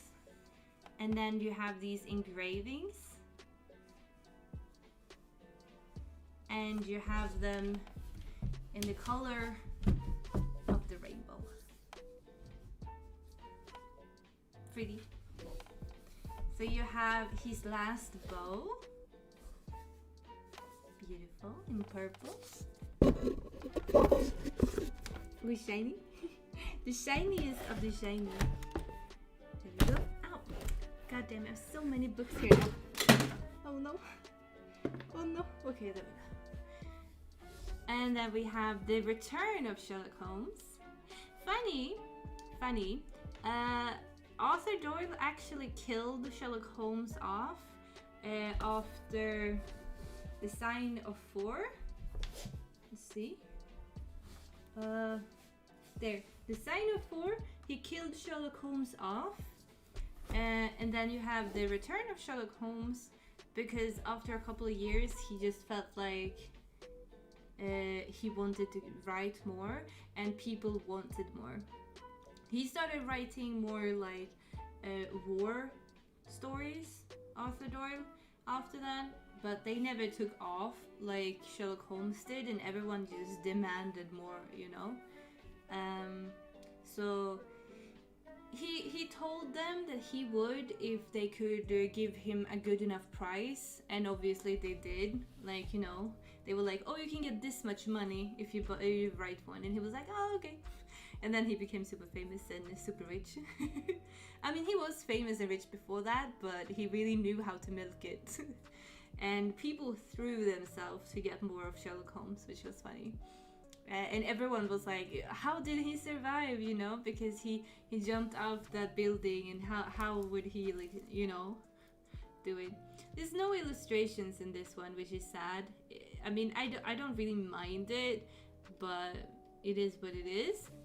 The text is a little bit small, so if you're very dyslexic, I would not recommend these books, because, you know, they are very small books. They are like the same size as my hand, and if you want more space between them and you're dyslexic and have a hard time to focus when the text is very small, and this is not like an edition I would recommend. They are pretty. They look pretty in your bookshelf, especially in the box. They look really, really pretty. So if you want them like me for collectional purposes, I do recommend. The Hound of Baskerville is my favorite. It was also like the book that Doyle got into more horror books. He started reading horror books, and he was like, I want to do something sci-fi and horror related that can't be explained with logic. And he always let his kids and grandkids read before he published them. And they were like, no, it's Sherlock Holmes, it has to be logical. So he changed it so it became logical. But that's why that one stands out a little bit more and is more horror related, and is more like, is it a big werewolf? Is it like a huge wolf that actually murders people? Or does it have a good enough explanation to it? Well, I had the impression Conan Doyle got some backlash for killing Sherlock. He didn't get a lot of backlash. I think people supported his decision. His own children didn't like it because they wanted to know more. Because they were his best fans. Because they got to read his books before they were published. And apparently he talked so much about Sherlock and Watson and everyone that like everyone felt like they knew them. Like they were like old people in the family and everyone knew them, and he gave so much love to them. And Watson is actually Conan Doyle himself. He, like, Watson is everything that Arthur is. So he's writing as if, because they're written in Watson's perspective, he's writing as if he's telling a story about his best friend, and he's like amazed about his best friend's ability to do all these deductions and stuff. And that's why a lot of people think that Watson and Sherlock are gay, because everyone is like, no, you can't love anyone like this so much like they do. But I think it's because Arthur is Watson, and he was so in love with the fictional character that he created, Sherlock Holmes, that it comes off as being romantically between them, but it's not. It's just like he's just in love with his own character because he feels like his character is perfect in every way, and he wants to tell everyone how perfect his own character is, if that makes sense. So yeah, it's kind of funny. Then you have the Memoirs of Sherlock Holmes, a red one, very pretty. Then you have The Adventure of Sherlock, is like a dark red one. This is my favorite color, like the dark red. So I like this one the most. Mostly because of the color. And then you have The Study in Scarlet and The Sign of Four. Two of the most famous one after The Baskerville Hound. But yeah, they look really pretty together, don't they? Thank you, thank you. We can go to another box collection when we already do box collections. I also got Lord of the Rings box collection. So it's all of the Lord of the Rings. You have the first Lord of the Ring, and the second, the Fellowship of the Ring. You have the Two Towers, the Return of the King, and then you have the Reader's Companion. So the Reader's Companion, the Return of the King, the Two Towers, and then the Fellowships. We don't have Similar, is that what it's called? And The Hobbit is not in these ones. These are just the Lord of the Rings story. I've read Lord of the Rings. I will reread it at some point. I'm not a big fan. Like, I thought I would be a big fan. I truly thought I was going to be one, because he writes in a very descriptive way, and I love descriptions of things. But he can describe a tree for 20 pages, and after a while you just feel like, yeah, I don't care about the fucking tree anymore. Keep going with the story. Which is one of my like about it. But I think also I read it when I was 15, 14. I think I was way too young to read them. I didn't appreciate it enough, and that's why I want to reread them. And I think these editions are like super pretty. But like you can see, there's not a lot of dialogue, it's mostly descriptions. And that's because Tolkien just loves his descriptions, don't he? So that's the Fellowship of the Ring. And then you have the Two Towers. The green, very pretty. And then we have another green, the Return of the King, the third one, with the tree. Yeah, I thought that with the Hobbit he described a belt for 3 pages. It feels like, anyway, yeah. And I mean, the Hobbit is made to be for kids, you know. So yeah. And then you have like the Reader's Companion, and And this, the reader companion, is not made by Tolkien. It's made about other people. And here it is basically on every page. Okay, let me put this. Oh, did you look at that? They have pictures in this one. They don't have that in the other ones. Oh no, it's a little bit broken. Let's see. So, you have like on page 10, the only real official in the Shire. What they mean with that sentence?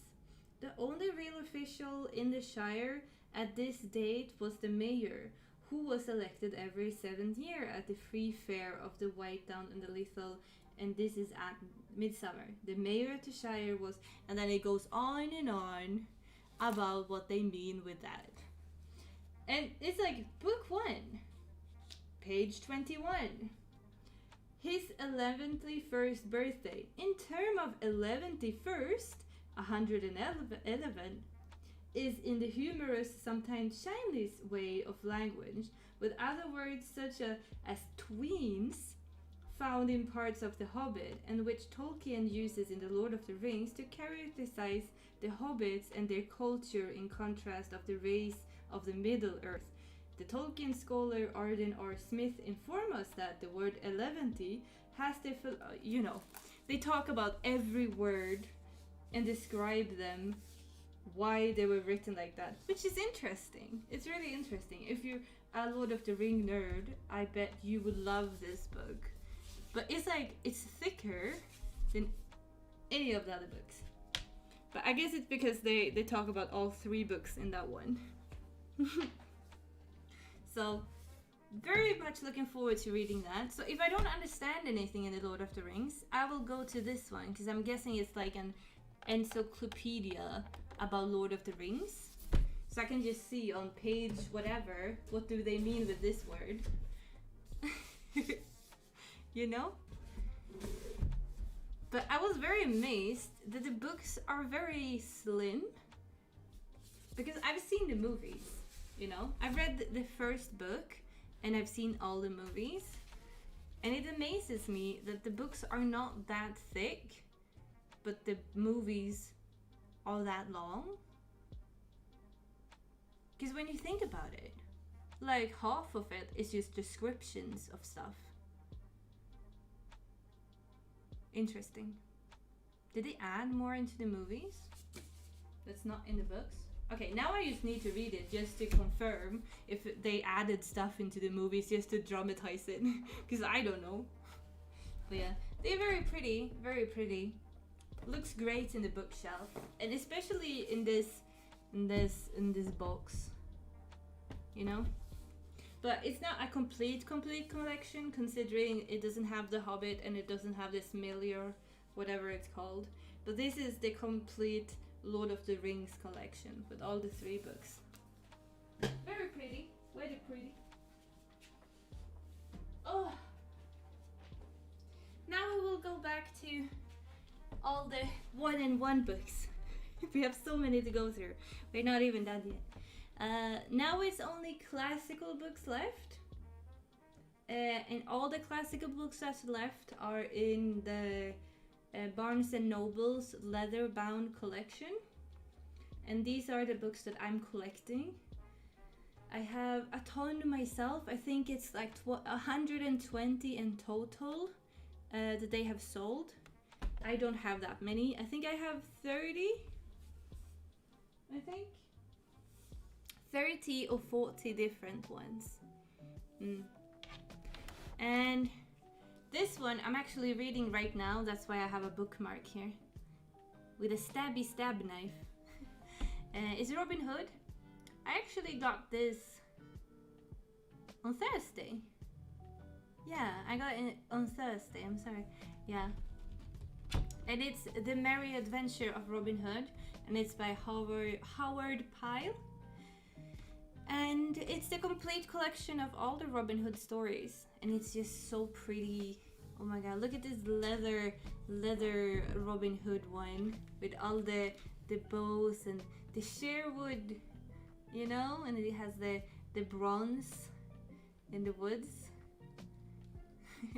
And as many know, you know, Robin Hood, he's like the one who stands up for the poor people against the Prince John, who taxes people. And it has a beautiful opening cover. Look at that. I don't know if many knows, but Robin Hood is not one story. Robin Hood is a collection of short stories.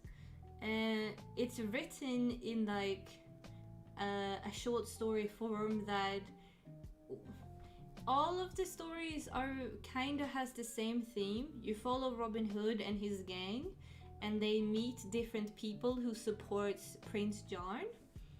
And then you hear like Robin Hood in a very smart and witty way making them his supporter instead of the prince supporter. So like every story has the same theme, which kind of makes it a little bit boring reading it. I have read 3 so far, and I just felt like he met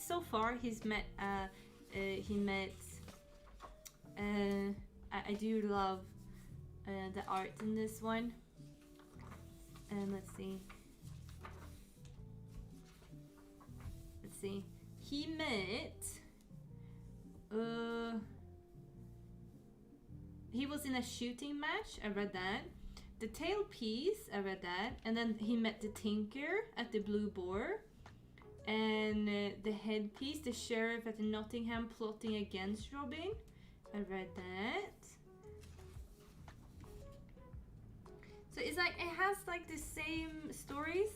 Apparently, I didn't know this, but my friend that I told you before that reads a lot of books, she read 2,000 books last year. She loves Robin Hood, it's her favorite classic of all time. She told me Robin Hood apparently had there was like tales going around about Robin Hood since the 1400th century, and this book is basically written from all those tales told before. You want to see my stabby stab bookmark? It's very beautiful, I might say. Wait. Stabby stab, there we go. Look, it got blood dripping. But it's very cool. So these are like told from folklore, I'm guessing, and people telling the story from generation to generation since the 1400s. I think this book was written in the 1800s, so like 400 years of mouth-to-mouth storytelling, and then written down into this collection of short stories. Hello, great model. Hi, Chev. And thank you. Very nice, thank you. But yeah, it's a beautiful book. I really do love it. But yeah, I was very confused in the beginning because I didn't know Robin Hood was short story collections. I thought it was like one story because you're so used to the Disney movie and the live action Robin Hood movie, who's kinda like the Disney movie. But yeah, a lot of the stories in this are in the Disney movie and the action movie. So they're taking inspiration from this, obviously. But yeah, I kind of thought it was going to be like more. And there's no romance in this. Like, you know, Robin Hood does not fall in love with a foxy lady. There's nothing like that going on. But yeah, beautiful, you know, cover. Like anything. And then you have like the arrows on the side. Robin Hood. This one is said to be a children's classic edition. That does not mean that they have dumbed down the story. The story is what it is. But I think they consider Robin Hood to be a children's story to begin with. I mean, it is, I guess, in one way. Just look at that, it's so beautiful. Like, so beautiful. Yeah. The next one is one that I want to say is very American. I didn't know about this. I wished for it, and Paper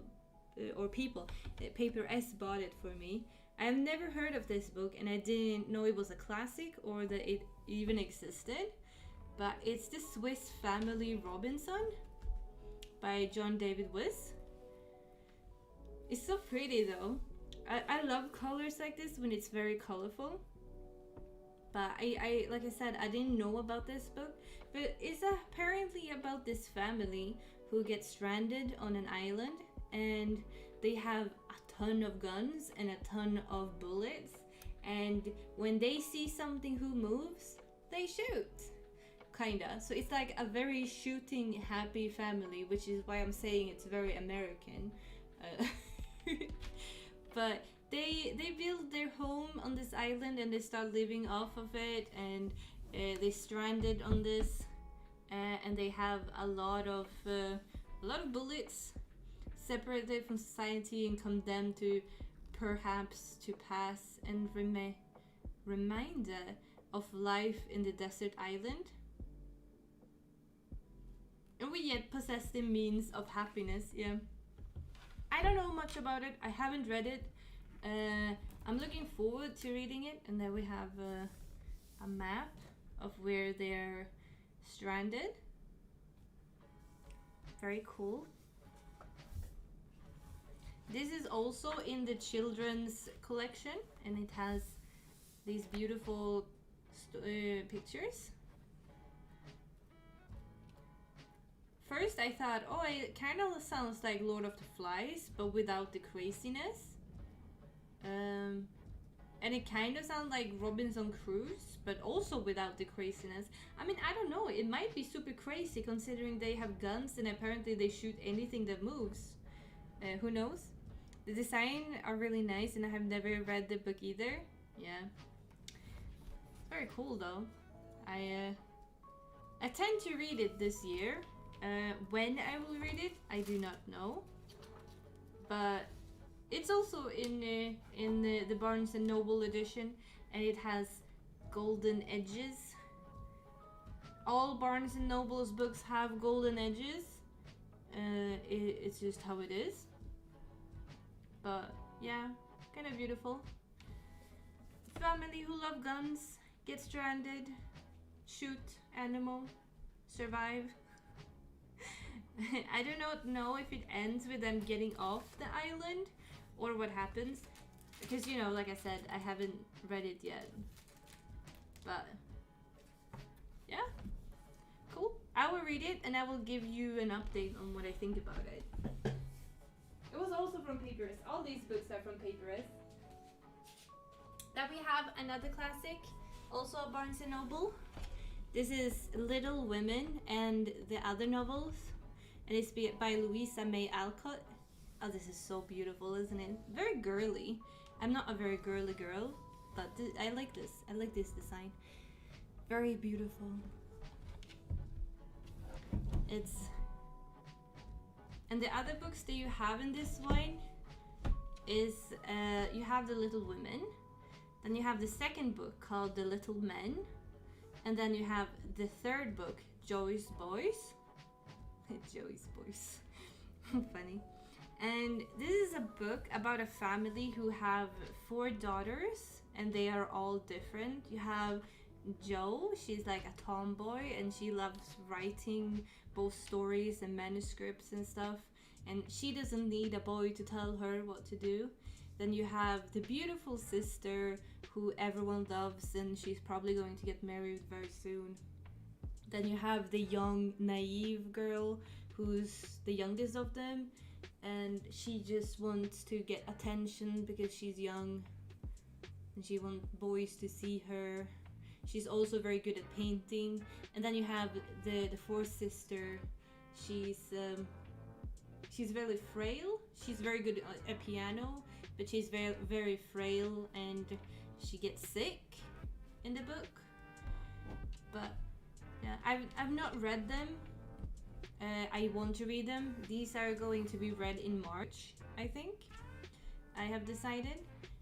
But it's a beautiful cover with like flowers The book is another. They are classic, obviously, and they are very empowering to women when they came out, because most of the girls in this one is very I don't need a man.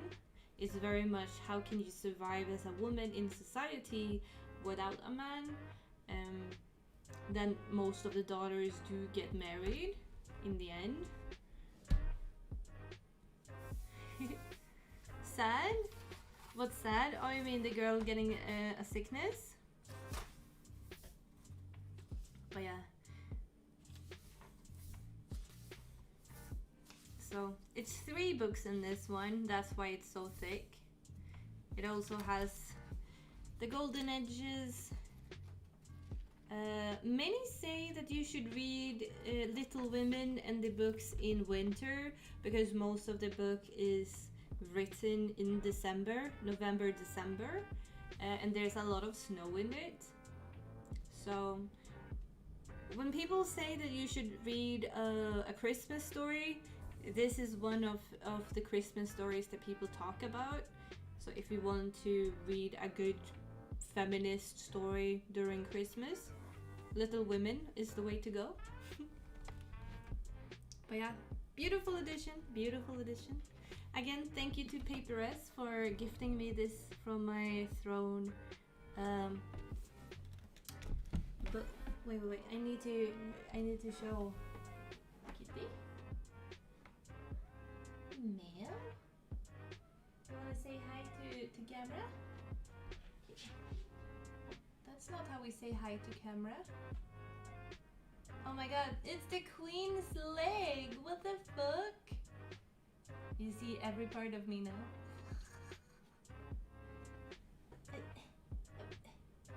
Touching. Wasn't I cute baby? I am a cute baby. Boom. And he doesn't mind. Such a dumb kitty. There we go. Kitty! Boy, I need to conquer my demons and read Little Women. I kinda read it when I was like 8 and was scared of touching it ever since. Aww. Are you going to lay like that? Kitty. Yes. Are you gonna be on the floor? You really want attention that much? You... Kitty, don't show your butt to the camera. It's too lewd. Not my book. Don't touch book.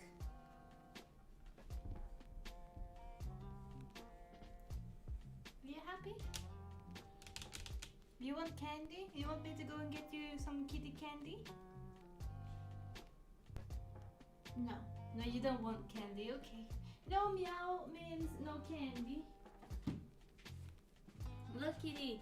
I got a new book I'm gonna show. You wanna look at the book? You're not interested in the book, are you? Still, you like standing right there. Look, that's his box, by the way. I know it's upside down, but that's his box where he sits. You buy him fancy things, and he just sits in a box. Are you going to the box then? Oh no, okay. 90% book and 10% cat fur. Yeah. I had to, clean here before I started, because I was like, oh my god, there's so many cat hair everywhere. Clickety clack. Kitty, stop it! Mom, you wanna sit in my lap? No? Okay.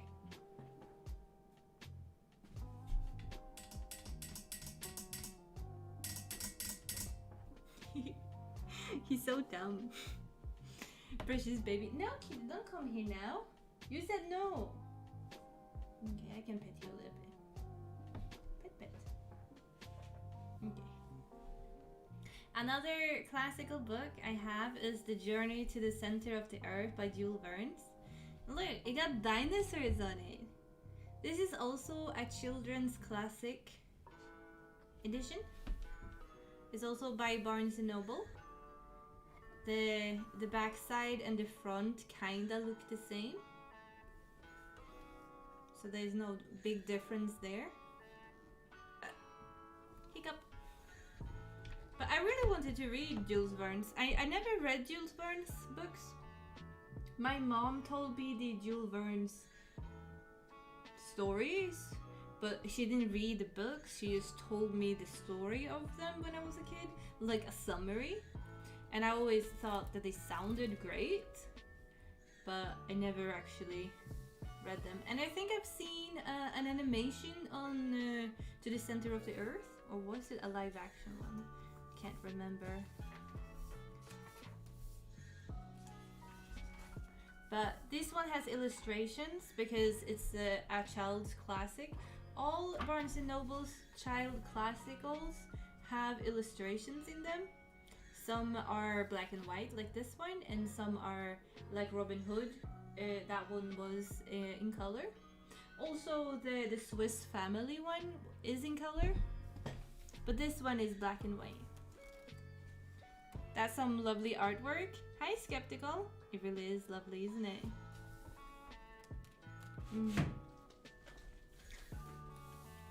But yeah, I don't know what to say more about this. Have you guys read The Journey to the Center of the Earth? I always wanted to read it. Also, the 20,000 meters under water? Yeah. It's another Jules Verne's book I really want to read. Oh look, it's kind of pretty. I feel like I had sushi today.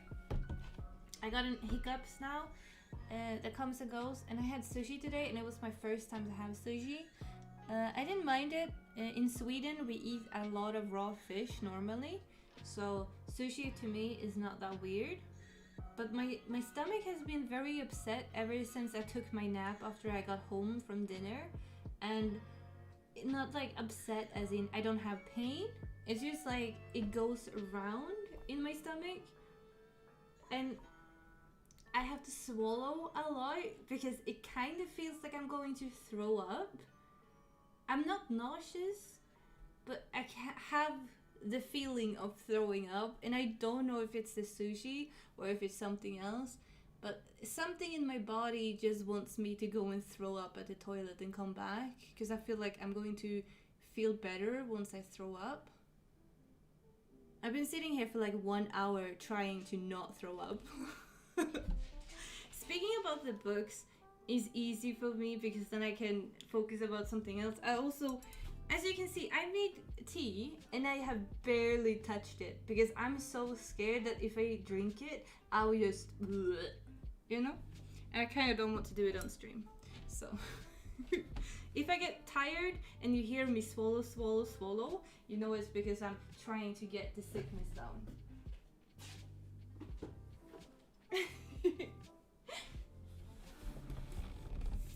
20,000 Leagues Under the Sea. Oh yeah, that's the one. Look at that smixy spine. Yes, spines are the best though. Queen's tummy goes burr. Yeah. Another classic, this is also a children's classic, is Aladdin and the Arabian Night. It's so pretty. Look at this blue though, and the magic carpet that's in there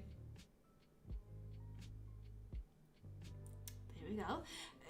That's in bronze, and it shimmers. So beautiful.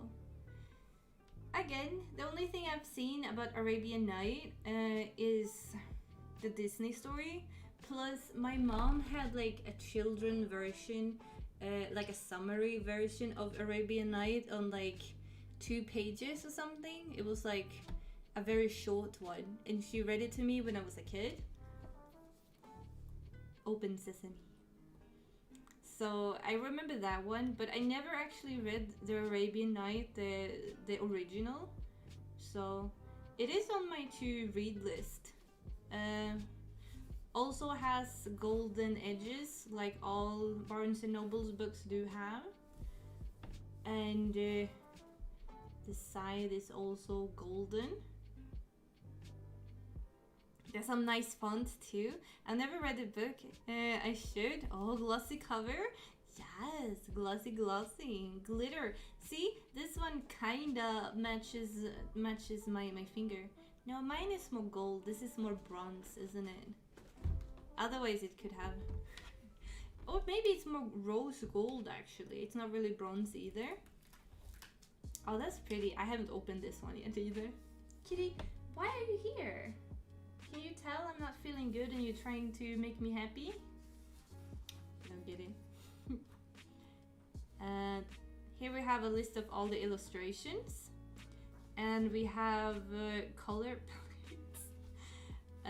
And then we have the content. And this is basically the different stories that we can find in this book, or chapters.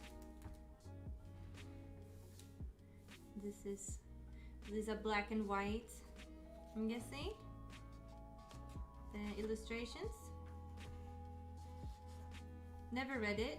I know Barnes and Nobles have an adult version of Arabian Nights, and this is the child version, and I do want to buy that as well. But it's always out of stock, so it's very hard to find. Oh, it does have some color ones. Oh, that's cool. Oh, this is the genie. This is when he finds the genie. This is the Aladdin one. Aladdin story. So it does have black and white and this one. Okay, that's cool. I like that. Aesthetic. Okay, as a book expert, does the gold edges on the pages do anything to preserve the book, or it just makes it pretty? It just makes it pretty. The thing that it does protect is sometimes when you have your book edges that they're facing a window or somewhere where the sun can get to them, they can sometimes turn brown or brownish. And sometimes you maybe have like a bookshelf that's half, and then this one is like exposed to the sun. Then this half is like brown, and this here is white because this has been protected by the shelf compared to this part. But considering it has this golden shine, they don't get that brown stain to them at all. So I mean, it does something. So it like sun protects, sure, but I wouldn't say they sun protected that much. You can also find books with different colors. I think a lot of fantasy books have done this recently, where they like paint one color and then they have like maybe like either like artwork going down, or they have like knives or whatever, daggers or something, just to make it special edition kind of thing. So I mean,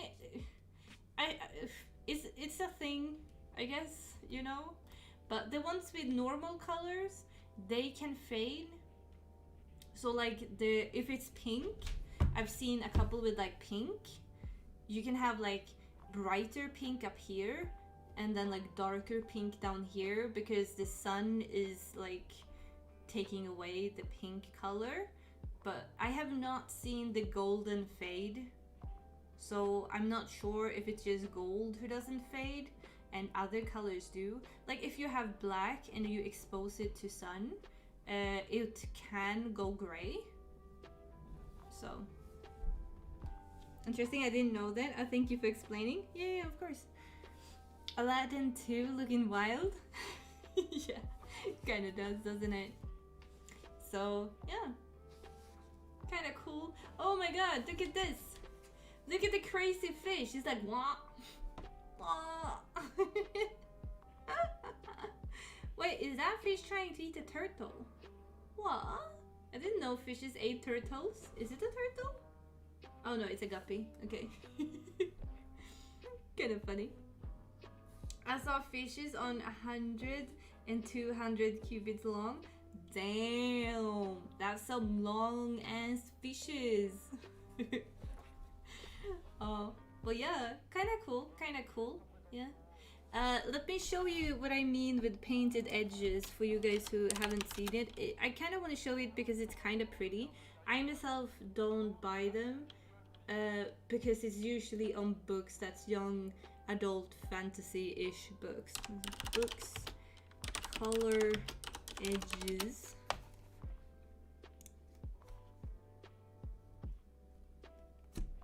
Let's see.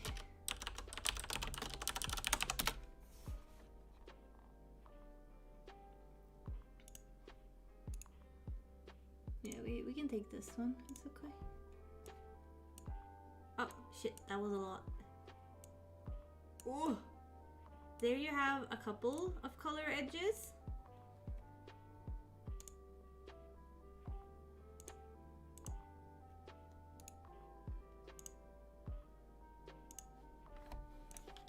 And you can have, let's take it away. You can have something like this. Something like that. But like I said, it's usually like if they see that the book is very, very popular, they do like a special edition with this. Oh yeah, like this one. This one I could think about getting because I showed you guys that I got this book gifted, right? Let's see. Let me show you. Oh, the 6 Crimson Cranes. I said in the beginning I got this. And here you have it with painted edges, and it kind of like goes together with the cover, and I kind of find that very pretty, you know, because you have like the cranes up here, and then you have like the sky that goes together, and the ocean. But you know, it's I mean, it's taste-wise, you know, you can decide whatever you like, and you know, not every book has special editions. It's very new. It's very like a new thing that I feel like a lot of authors do, and I think it's to bump up the sales, you know, making people have double or triple editions because, you know, the book sold so well, everyone loves it. It's a big community. Let's make a special edition to it. I love the black and gold butterflies. That's beautiful. It blends beautifully. It really does. Aesthetic with light, bright colors. Yeah, it really is. So this one was also gifted to me on Throne Wishlist by Paper S, like most of these are. Next one is Leaf of Grass by Walt Whitsman. I thought, dumb as me, I added this to my Throne wish list because I was like, oh my god, it's a Barnes & Noble's one, because it looked like a Barnes & Noble's one. It's not. And I don't know who Walt Whitman is, and I don't know what Leaves of Grass is. It's apparently poetry, I think. I don't read poetry. Is it poetry, or is it just in verse? I think it's just in verse. Could be. No, it's poetry. It's poetry. And it's about this man. He's apparently an American author. So like I said, I know nothing about him. All I know is it was beautiful. I thought it was a Barnes & Noble's because of the gold. And it has the exact same shape as a Barnes & Noble, but it's not. I mean, I need to be sure now. Let's Google it. Leaves of Grass, Barnes & Noble edition. Yeah, no, it's not. No, it's not. American. It says it's American. Can someone tell me what it is? Leaves of trash. But I mean, I'm not unhappy I got it. I will read it. It's just like, you know, a collection of quintessential American poems and seminal work of one of the most influential writers in the 19th century. Oh, my friend who reads 2,000 books every year, she read this one. She gave it 2.7 stars. My journey through poetry isn't going well, I feel. While reading his work, I started to think of pufferfish being puffed up. Kinda how I feel about this poetry. It wasn't my thing and I wouldn't see the real greatness of it. However, I'm still very new to the genre of poetry and probably haven't learned the proper way of reading this. But for me, it wasn't very engaging or make me go into awe or skillfully poetry. My journey through poetry continues, but I hope I find my own taste very soon. Yeah, she read it in May 2021. Okay, so it's an American poetry then. Excuse me, how many books a year? 2,000. She read, let's see, her name is Toria, she's a Swede. We met on the book app I use, Goodreads. I'm the second one in Sweden, like, you know, that reads the most on the app. So I'm number 2. She's number 1. This year so far she has read 131 books in January. Last year she read 2,164 books. The shortest book she read was 7 pages long, and the longest one she read was Les Miserables with 1,463 pages. Average book length of 2021 is 319 pages. But yeah, she reads a shit ton, this woman. She's I don't know if I can say, but she's autistic and she has some stress problems. So she lives in like a home. So her way of dealing with stress and calming herself down is to read. She works 2 days a week and the rest of the week she's reading. She basically reads 24/7 and she only sleeps 3 hours a night because she can't sleep more because she's always anxious and having anxiety attacks and stuff. So she's a big like, you know, reader. She loves to escape realism and just go to another world and another now by reading books. But yeah. Do all Swedes have big brains? No, I don't think so. She just have a lot of time on her hand. She doesn't like, you know, she doesn't work and stuff like that. She also has like problems going out to shop and buy food because she gets so stressed out by it. So she has people helping her with stuff like that. So she stays inside very like a lot, but she does her best to get out sometimes. Plus people use books as decorations. Yeah, I mean, yeah. but yeah, I don't read poetry. I don't read poetry like at all. I've read a couple of like Nobel Prize winners who do poetry, so I'm guessing I will try this one out.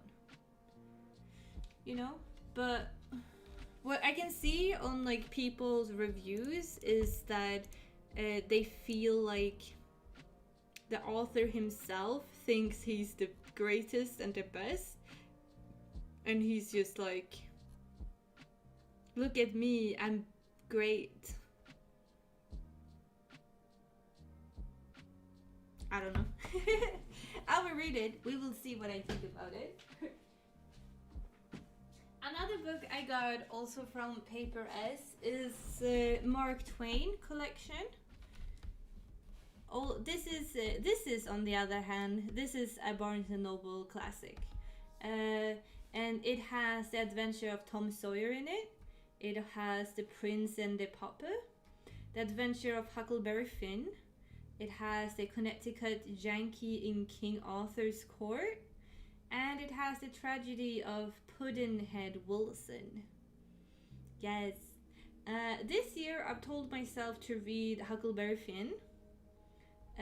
But I do also want to read Tom Sawyer at one point. I'm going to read all of them, but I don't think I'm going to read all 5 after each other. I might just pick this collection up and I will just take one at a time. Because if I read the same author after each other, I usually get bored. I know it sounds dumb, but I want like a little bit of different readings. Sometimes I also want like reading different genres just so it's not the same. Like after I read a crime book, I don't want to read another crime book and so forth. But it's very pretty. It's very orange and yellow. Not much on the back. It's more the sea, and it goes together to where they're going. This Huckleberry Finn inspired. And then we have the inside with the steam boat. And it's so pretty. So pretty, so pretty. Got 5 novels in it. And then we have a picture of Mark Twain in it. And then a little bit story introduction about Mark Twain. And then we have the first Tom Sawyer book. No pictures in this one. It's just pure book. I was gonna say. I would say I do think the text is very small. I'm not gonna lie. I feel like this is very small. My dyslexic ass brain is just going to be like, oh, and jump from one to another here. I can't say I like it. I like more air in my text. This is very small for my dyslexia, but I will do my best. It might take me a little bit longer to read it just because of how it's done. You got these great books to read, and I've been forced to read some terrible Twilight clone. Oh no, why are you reading Twilight clones? Is it for school? I must say, I do love that every chapter has like, you know, these old as big letters. No, you have a big D. Big D. And then you have like a T. And then another T. It's almost like back in the day when they were writing letters to each other, and they started off with like these big letters like W, and it goes like what time, and it goes kind of like it. Very cool, must say. But this was also Paper S who gave this to me. Thank you, thank you. Ooh, I'm taking into. I have four books left. Oh, I've been talking for 2.5 hours, and we have 4 books left. We can do it. The smallest book I was gifted. All these books that are left is by Paper S as well. The smallest book I was gifted is this one, the Shakespeare's Sonnets, and it's also a Barnes and Noble. This one is a pocket version. They have 2 pocket Shakespeare versions, and it's one that's sonnets and one Romeo and Juliet. The Romeo and Juliet is out of stock. I really want it, but couldn't find it. This one is like not leather bound, it's more like fox bound, I would say. And you have like, you can't really see that, but it's a little bit of like yellow texture on the inside. It do have the golden edges still. And then you have the different Shakespeare sonnets. Oh, it's very bright. It's like a little pocket version. I'm also going to read this year. I have never actually read Shakespeare's sonnets. I have read a couple of Shakespeare's. I have read Romeo and Juliet. I have read Macbeth. Othello. I read a few pages on. But the sonnets I have never read. So it's going to be very interesting to read it. It is, again, this is here, I want it off. But I'm also scared of ruining this paint underneath. It's so tiny. It really is tiny. It really is. Oh yeah, they have the Christmas Carol. They have in like this tiny book as well. I really want that too. I think that's also out of stock, sadly. But yeah, I really want it too. It's so pretty, you know, with the gold, shiny. It's perfect, you know, if you want to go to like a cafe and read. You can take this with you and like read one sonnet at a time and like have your coffee, and you look very like sophisticated and smart, because everyone is like, oh my god, look, she's reading Shakespeare, she must be so smart, like, oh my god. You know. So yeah, I'm going to read some Shakespeare this year. We will see. Love the deep blue color. Yeah, I love it too, because you know, that's my color, you know, it's my queen color. That's my original color scheme is that blue, you know. So what can I say, it's me color. We have the Iliad and the Odyssey by Homer, and it's so beautiful. I got this Wednesday, I got this. So I got it very recently, and just look at this art on it. Maybe you can't really see it that well because it's in bronze and gold. It's shiny. I still gotta read Midnight Summer's Dream. Please wish me luck. Oh, good luck to you. And then we have the side. Looks very, very Greek. And then we of course have some gladiators or Trojan warriors on the back. Such a simple yet lovely cover. I love the Iliad and Odyssey. I actually never read them. When I went to high school, I went 3 years for Latin, and after that I really want to read the Iliad and Odyssey, but never got to that. I do have a book in Latin by Ovidius. It's poems in Latin, Romance poems about the different gods. It's really cool. I really love that one. But that's probably the only one I've read from like that time. So this year I've decided I will read the Iliad. I'm not sure I will read the Odyssey as well. I might read the Odyssey next year, but the Iliad I want to read this year. Ooh, I haven't opened it yet. Look at the inside. That's so pretty. Oh my god, look at the horses.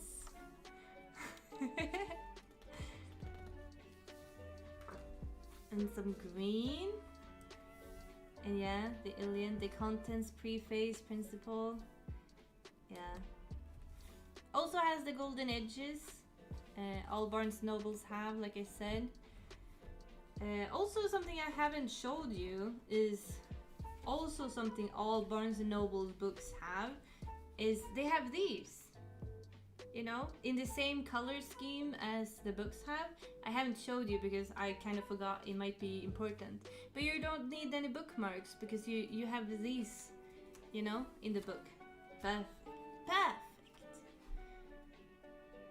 But yeah, I'm kind of scared of reading the Iliads and Odyssey because I feel like they're deep. Maybe it's just me. It's like, you know, the Iliad and Odyssey and Dante's Inferno or Divine Comedy, whatever you want to call it. They scare the shit out of me. Like, I can't explain why, but I think everyone has, you know, a series or a book that scares you. And it's weird because you know, you have Crime and Punishment, who everyone does not want to read, and I'm like, hell yeah, Russian depression, give it to me, you know? So I guess we're just different in what intimidates us, you know? It does look quite overwhelming, yeah. But you know, I'm going to get to it. I think it's kind of like overwhelming because I mean, I know a lot of the story, I know a lot of the time, but what I've heard, it's a lot of names and a lot of gods and a lot of like warriors, and they don't explain who they are, so it's more like, you know, you have to know who they are. So before, it takes a while before you get into the book because you have to like look up a lot of names if you're not familiar with them beforehand. There is the Iliad as well. That sounds like an odd trip. Oh yeah, that's true. That's true. It's that one as well. But yeah, I think it scares me because I feel like I won't have any reader flow when it comes to this one. I feel like I'm going to need Google side by side and like look up a few things before I get into it. And I feel like that's what intimidates me because I feel like I need brain cells to read it. I can't just sit down one day and enjoy the story and just let it flow into me and just, you know, consume it. I will need to have like I don't know, some brain cells to help me through it and like think and understand the meaning and like the historical aspects of it, when it's written, what happened during the war, who the different characters are, etc. Yeah, I recognize that feeling. You're thinking about the monkey book, aren't you, Olivia? I know you were. Oh shit, that hurt. We have two more books. And one book that we have is The Phantom of the Opera and Other Gothic Tales. And like I've told you guys before, Gothic tales are my favorite tales. Like, oh my god, Gothic tales are just mwah. And one of the biggest one is Phantom of the Opera, that they also have made into a musical and a movie and everything. Yeah, the monkey book is very fun to read but exhausting. I feel like the Iliad and Odyssey is like going to be the same. But look at this beautiful cover. You know, you have the Phantom down here, you have the cannibals? What is that? Candeliers? Cannibals. Hi kitty, are you back? You like the Phantom of the Opera? Yeah? And then you have another candelier up here, and it looks like, you know, the opera stage kind of thing. And then you have the side, also looks very pretty. It's a lot of red in this one. And then you have the back side, and there you have the organ that the Phantom of the Opera plays on. And here you can see the different authors that you can find in here. It's Edgar Allan Poe, Mary Shelley, and it's not Frankenstein as many might think. It's her other work, and I know she's basically only known for Frankenstein, but in this one she has written other horror Gothic novels or short stories. We have Horace Walpole, Sheridan Lefanu, and it's actually Carmilla that we talked about in the beginning of the stream, the very first vampire book ever written, Carmilla. You have Arthur Marchand, Clark Ashton Smith. We have some Lovecraft in here, and we also have Gaston Leroux. And Gaston Leroux is the one who wrote Phantom of the Opera. Get it where you want. We're not cuddling. Stop it. I am streaming. And I'm being Swedish accent. 'Cause you made me into a fool. Look at this! And it's the mask of the phantom. That's so pretty. You want... Look at him. He's trying to cuddle the table. What do you want? You really want to cuddle the table that bad? Okay. Is this what I have to deal with when Dad is gone and you have no one to bother? You come bothering me? Are you done? Mister? No. He's never done. Kitty wants love? Yeah. Love and attention every day. Every day. Are you done? Bye-bye. Now we shall continue the book.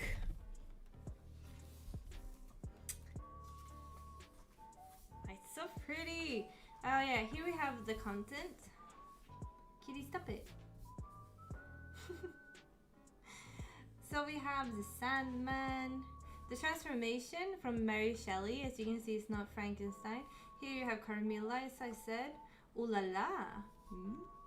This song here that I have never heard of, like The Dead Smile, never heard of.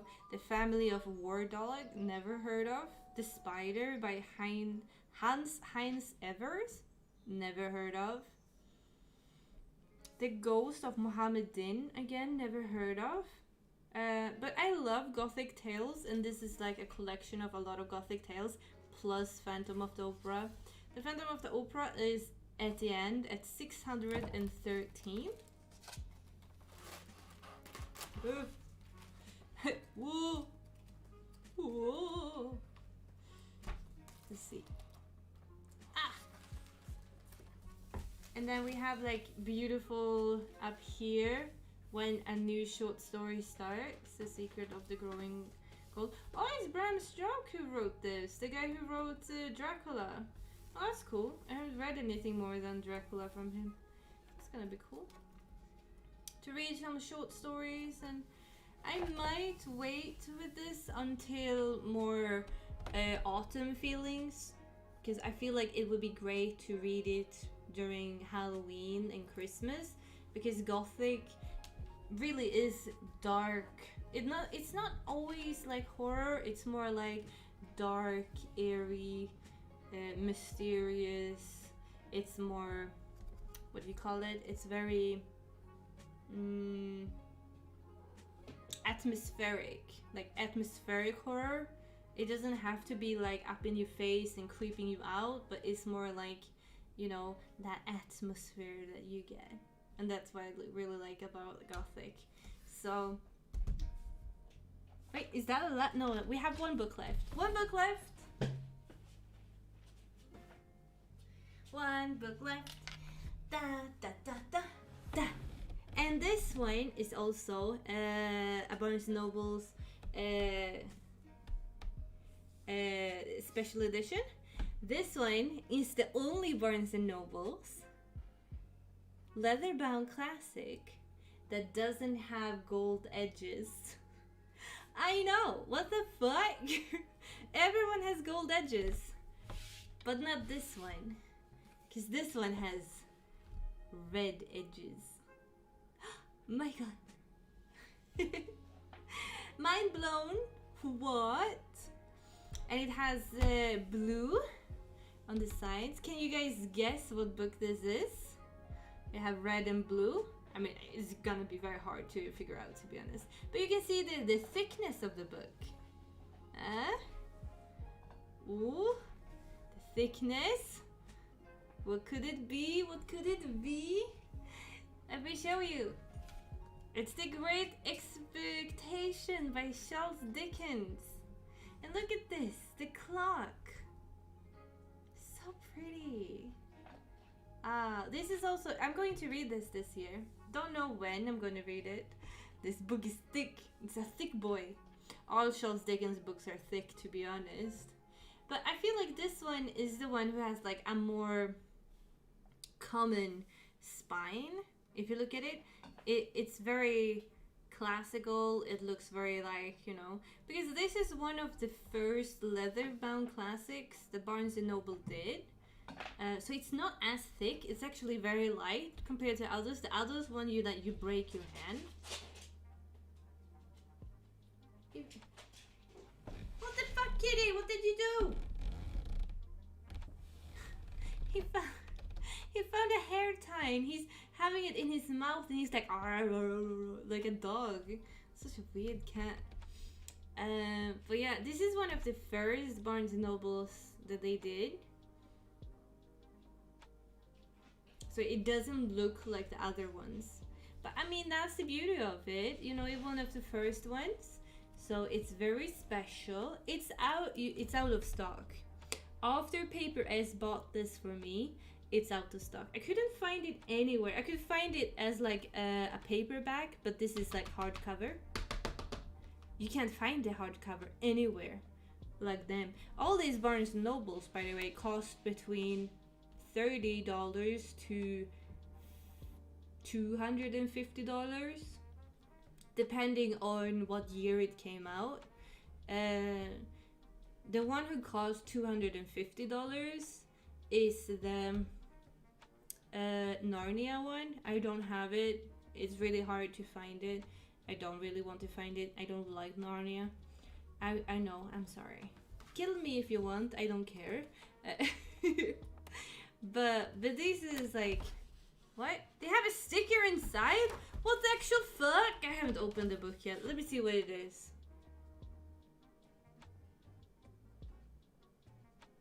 What the fuck? Antarctica, Libros. I don't fucking care about your store name. You're ruining my book with a fucking sticker. I can't fucking sell that now. Not that I'm going to sell it, but okay, I'm a little bit upset. Anyway, it came out 2012. It was one of like the first Barnes & Noble. But, you know, it's really hard to find in a hardcover. You can't find this book anywhere. So I'm really, really happy I got it. It's the same with Moby Dick. Paper S also bought me Moby Dick, but Moby Dick will not come to me until the end of February. Let me see actually. Because there's a couple of books that haven't arrived yet. The Paper S bought to me. I was going to maybe wait to do this stream before I got everything, but I couldn't wait. Let's see. The ones that haven't come yet is, yes, selected work from the Bronte sisters. I already have one of the Bronte sisters book. Let me show. We can put that to the side. I have one of the Bronte sisters. That's a Barnes & Noble, and it's this one.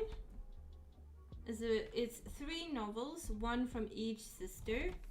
So it's Jane Eyre by Charlotte Bronte, it's Wuthering Heights by Emily Bronte, and Agnes Grey by Anne Bronte. And this one came out, let me see, it came out 2012.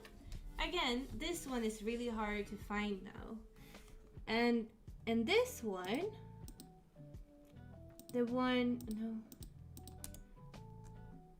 this one that I was gifted,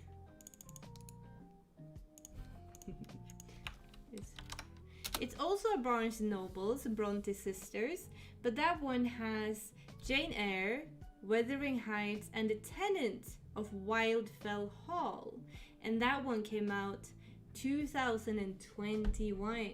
So it's a new edition, and instead of Agnes Grey, it has The Tenant of Wildfell Hall in it.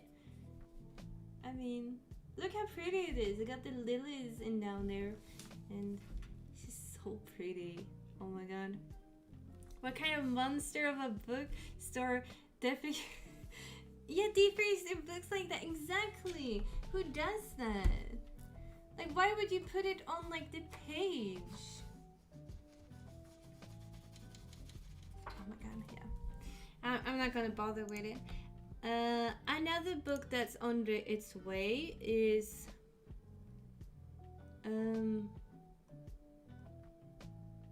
War and Peace, and it's by Tolstoy. I can show you the fronts of them so you can see. And there's one more. Yeah, Moby Dick. Dick. Sorry. Sometimes I just can't help myself. I hear a word and then I kind of like have to say it. Don't know why. So here's the Moby Dick. It looks like this. Isn't it just pretty? It got silver instead of gold, and I just find it super pretty. So the whale is in silver and white. Pretty. Pretty. Pretty, pretty. So that one is on its way. It will come in February according to the New Throne website. It's also really, really hard to get it. The Bronte sister looks like this. So it's like golden, and then it has like, you know, the house and some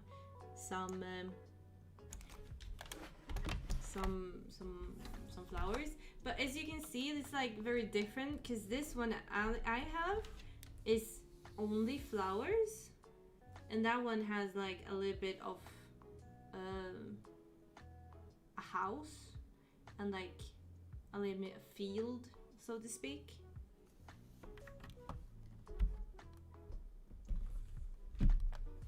I promise to not follow your rules. Does it have a PM? PM what? And the third book that haven't come yet is this one, and I think this is probably the prettiest one. Look at this. The War and Peace by Tolstoy. Just imagine this in like the blue and the gold, and then, you know, the bird in gold. So pretty. Pretty, pretty. Oh my god. This War and Peace came out 2020.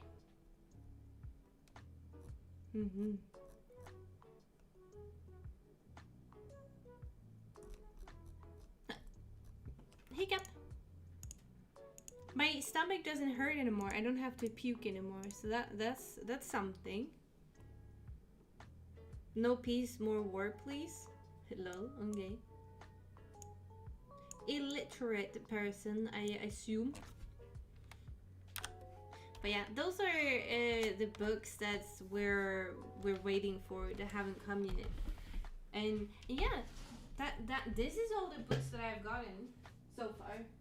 It's in total I've been gifted 22 books, and with the books that's on its way, it's, what is it?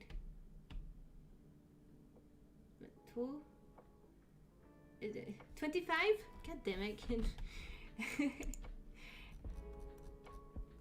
Also, almost ashamed to hide the beautiful covers when shelving them.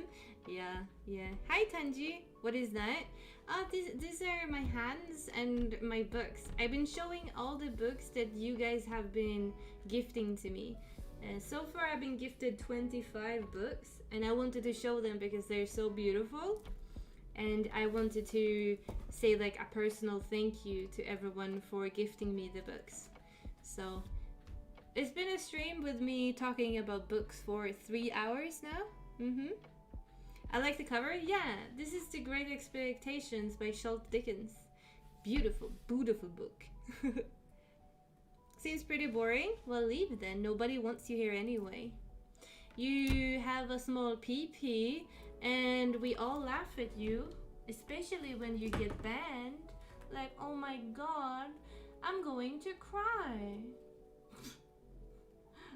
As if I will. Unimportant 5-year-old with small pee-pee who smells like pee. Now fuck off. Ruthless queen doesn't give a fuck.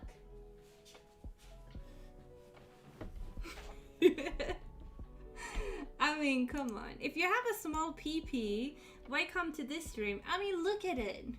Look up here. We all know I call people out for small pee-pee. No thanks, I like being here. Oh, I have my penis on the screen. Where are you? How sad. I welcome myself back. Aw, sad. You know when you don't have a life and you just want to show off how small of a penis you have? You know? It's just pathetic, huh? I mean, he will be back. Who gives a fuck?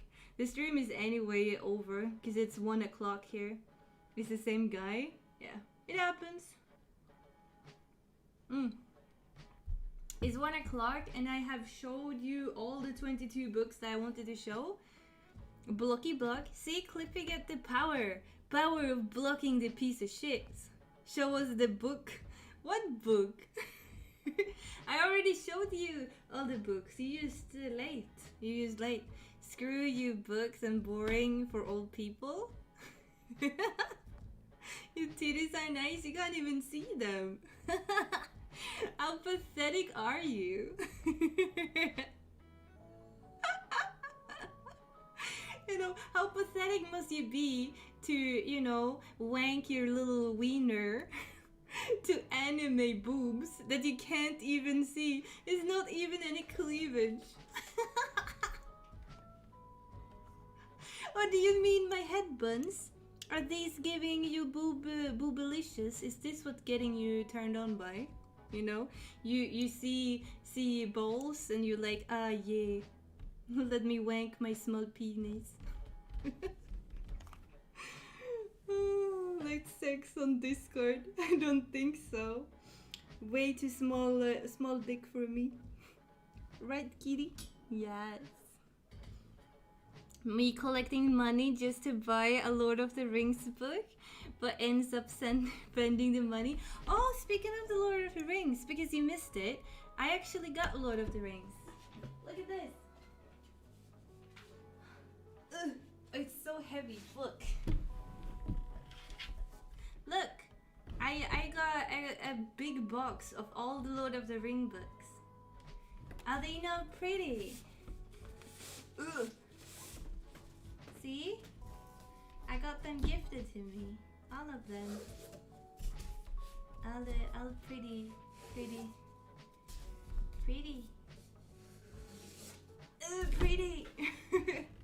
This one is the most fun though. The Lord of the Rings Reader Companion. You know? On page blah blah blah, Amen of the Blessed means undying land of blessed realms where immortals dwell.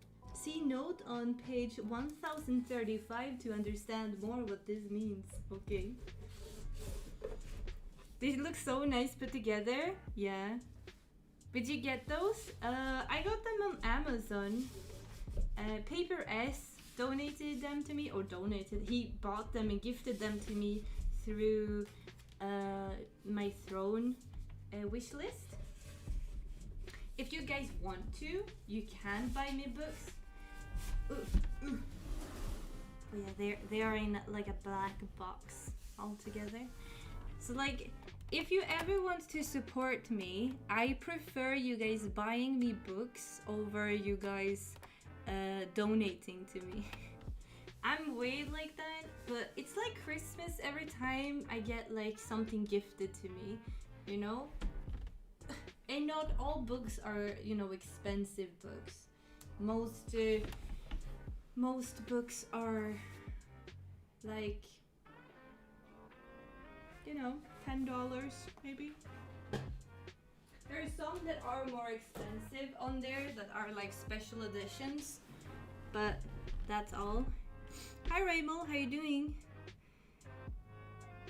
The guy literally speedran. Yeah. Perfection.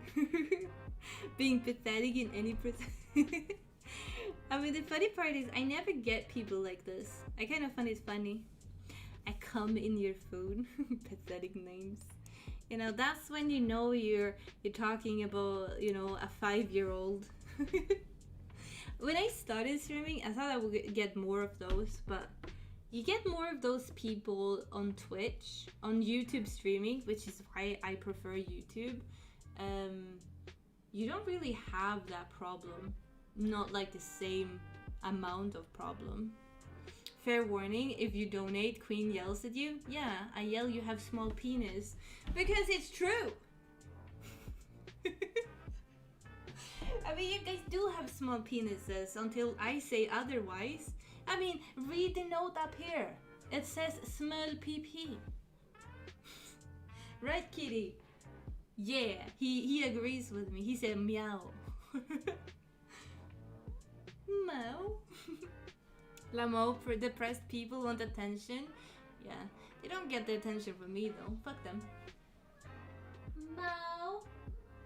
Meow. I kind of don't want to stop streaming because I'm kind of having fun. So I'm looking at my bookshelf and I'm like, what book can I show you guys? Is there like a book you want me to show you? Do you want to see the rest of my Barnes & Noble collection? And do you want to see my favorite Stephen King ones? I have a shit ton of Stephen King. Do you want to see my other Sherlock Holmes ones? I have a lot of Sherlock Holmes. Oh, vibrations going on. Kitty review. I'm kind of proud. Ooh. Ooh, I'm getting sent stuff by Gina. She's sending me stuff. Oh, she did her calendar, her bullet journal. Oh, speaking of that, maybe I can show you that. My reading diary. I can show you that. Let me show you. Where is my old diary? Here it is. I think. Yeah, that's it. How about this? Is that too? Nope.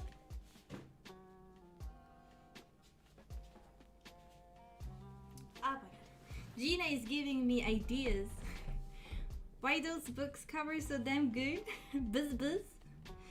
What do I have to do so the queen decides I have big PP? Oh, you know, there's a big big question, huh? Everyone wants the big PP. Reading journal. So this is my old reading journal. I have it in 2020, okay? Say? No, not that one. This one. Okay.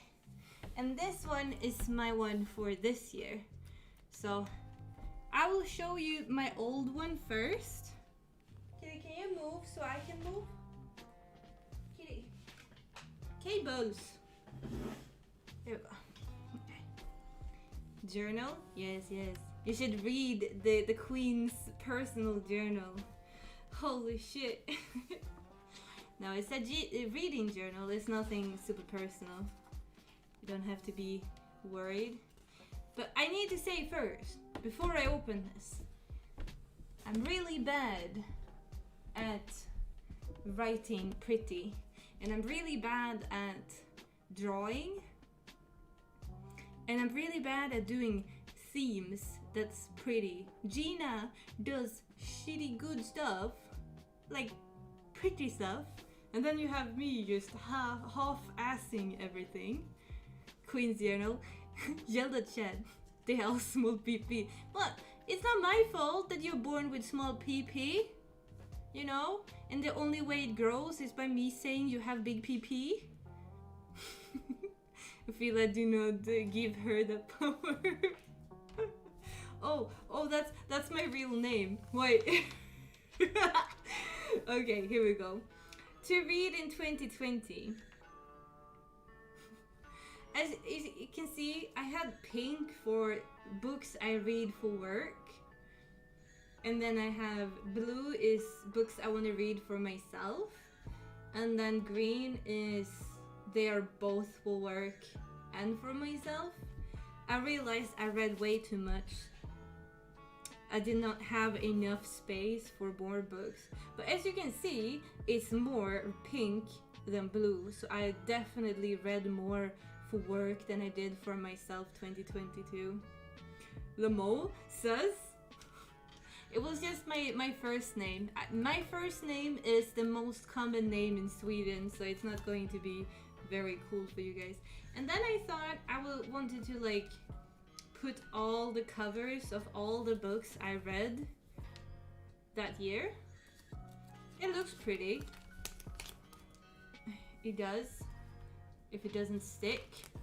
But then I realized, because I only had 2 pages for it, then I realized I read like 300 books and 2 pages is not enough. This was like 1 month in and I was like, huh, well that doesn't work. And I thought I wanted to read 70 books in 2020. I definitely did. I read 300 books.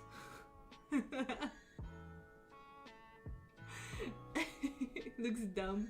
So, you know, I had like 1 for every book I read because I was like 70 books I can do.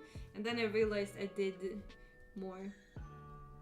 Then I had like a reading goals. Read more of, number 1, non-fiction. Adult books. Because 2019 I basically only read middle grade books because of work. So I wanted to read more adult fiction. And then I want to read like graphic novels, not manga. I forgot to fill this in. I don't know. I just didn't fill it in. Do you collect manga? I do. I do. Yes, I do. The first in January, I decided to do a Calcifer theme.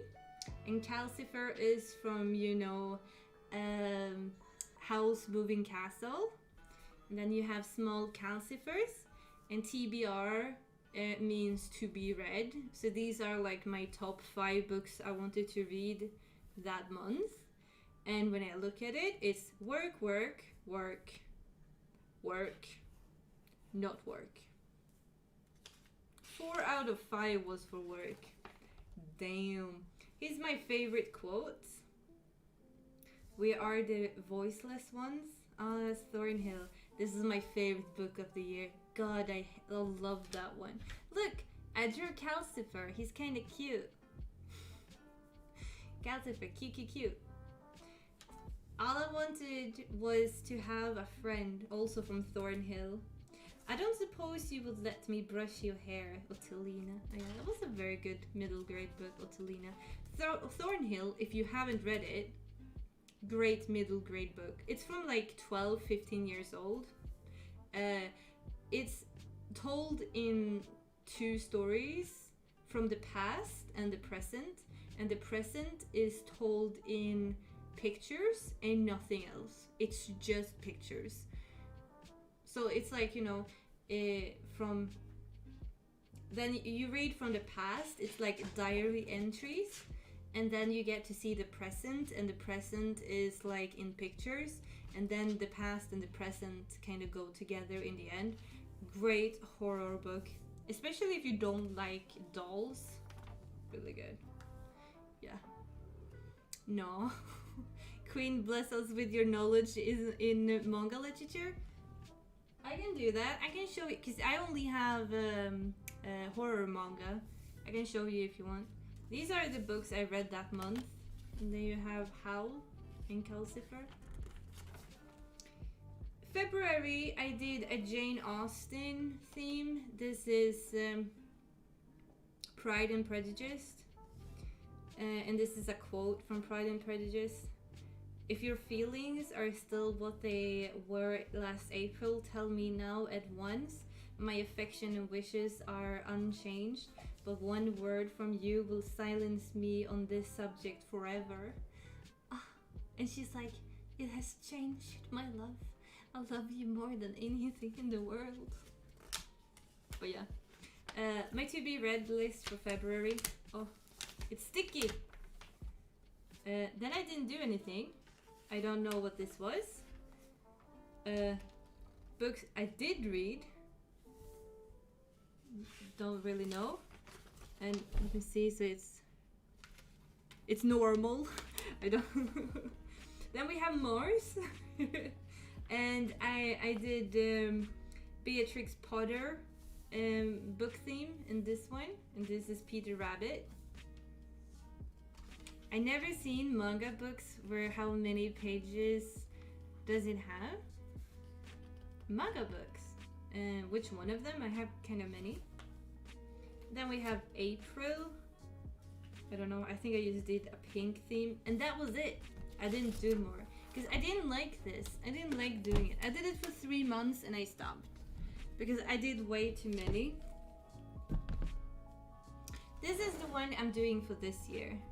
And I have decided to not do it monthly, but yearly. And I wanted it to be like a diary. So here you have reading 2022. And that I guess is supposed to be me. And I have done like, you know, I ripped out a page from a book. I'm a bad one. And I wanted to do it like, you know, every book I read get like 2 pages. And this is Count of Monte Cristo. And I want to write here like a diary, my thought of Count of Monte Cristo. I haven't done it yet.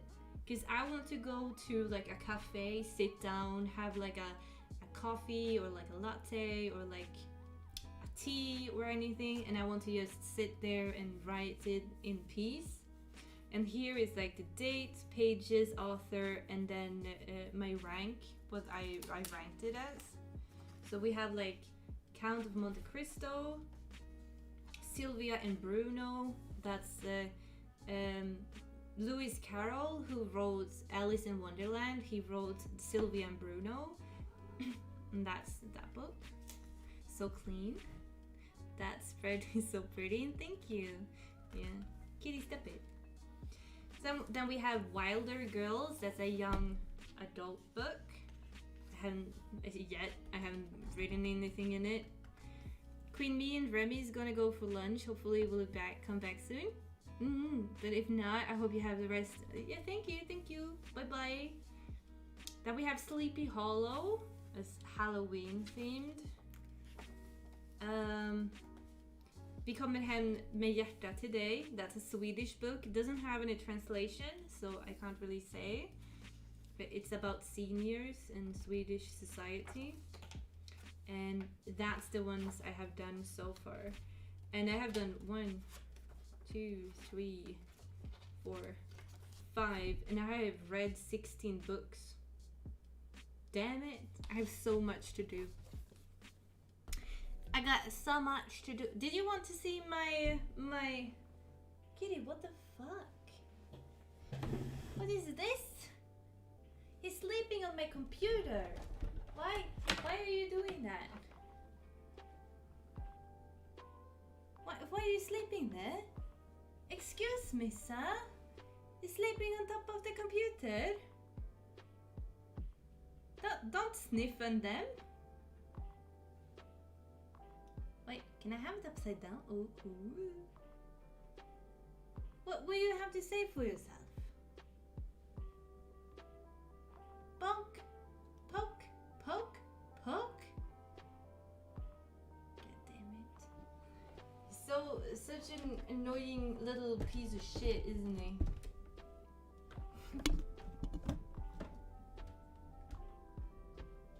Cause of worm from the computer, I don't care. Fuck him.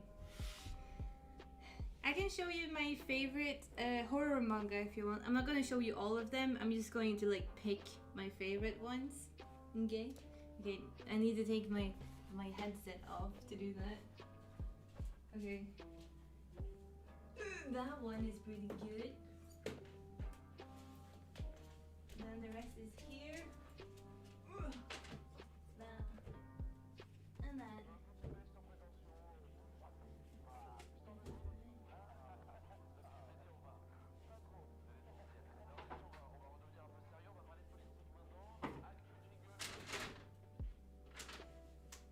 No.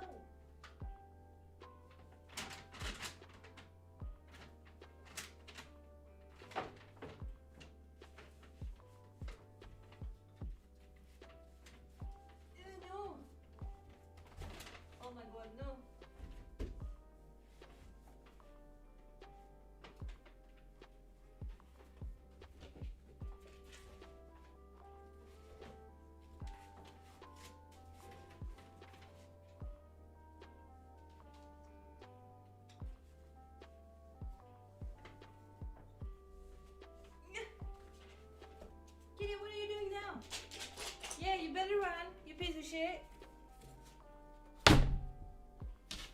Okay. I said I was gonna take a few, but I took a shit ton. What can I say?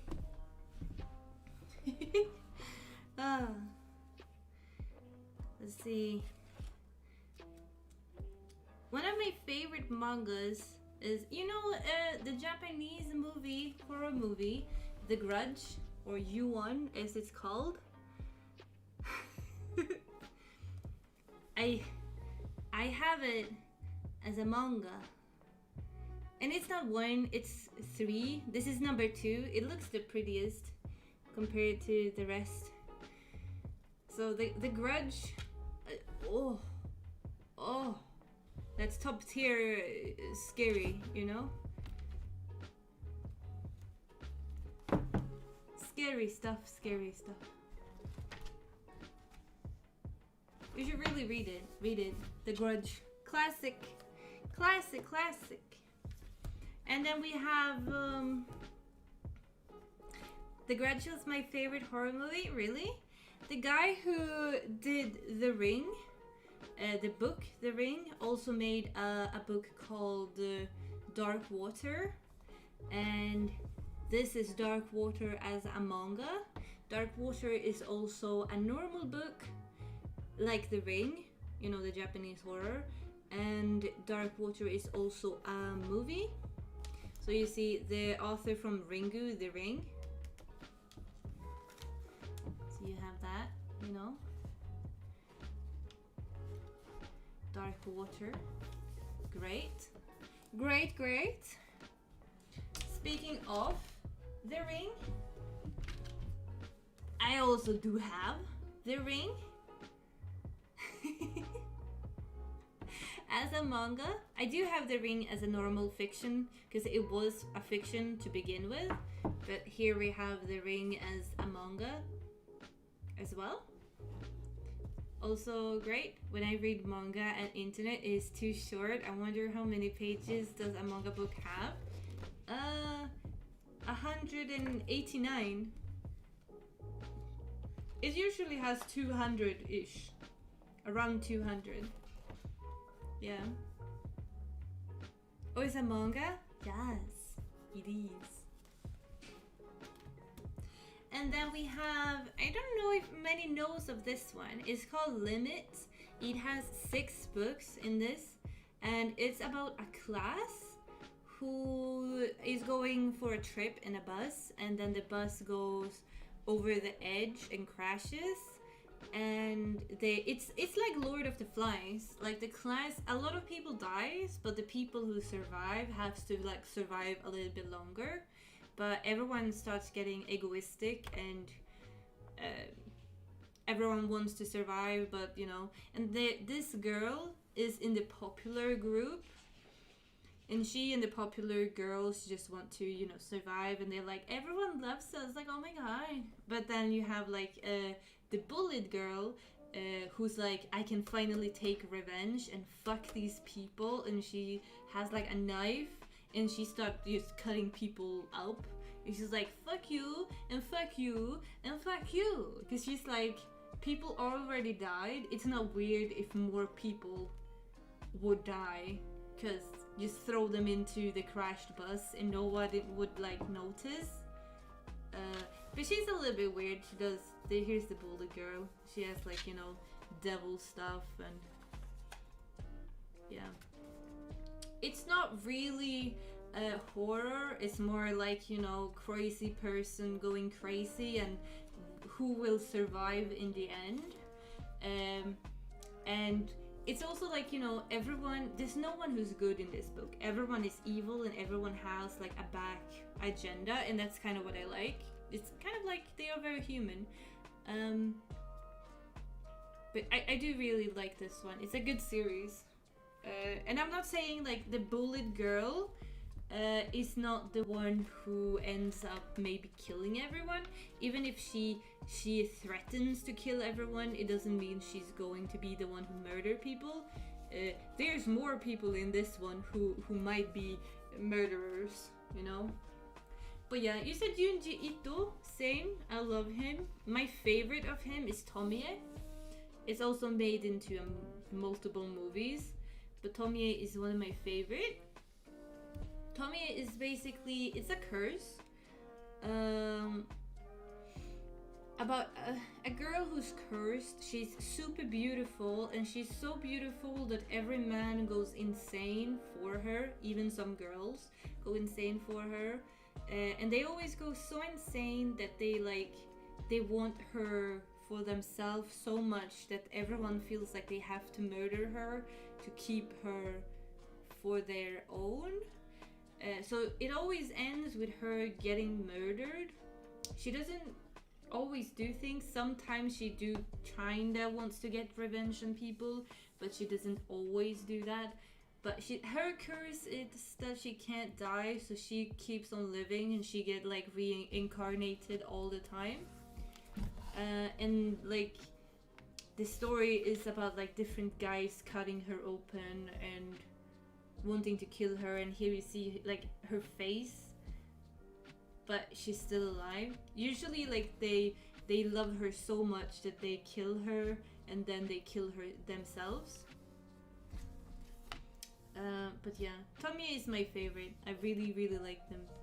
Damn, it's scary to read it at night. You have Junji Ito manga? Yeah, I have all his manga.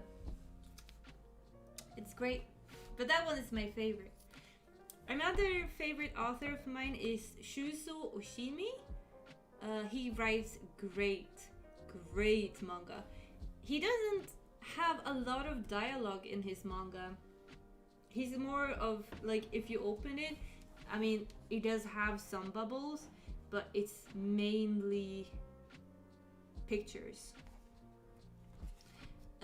This book is basically about, or series. It's not finished yet. It's more in the series. I got one more in the series that I really like. But this one is about a guy who, it's called Blood on the Track. It's about a guy who has a mom complex because she wanted to kill herself, and the only reason why she didn't kill herself was because she had him, and she feels like he is the reason why she should live.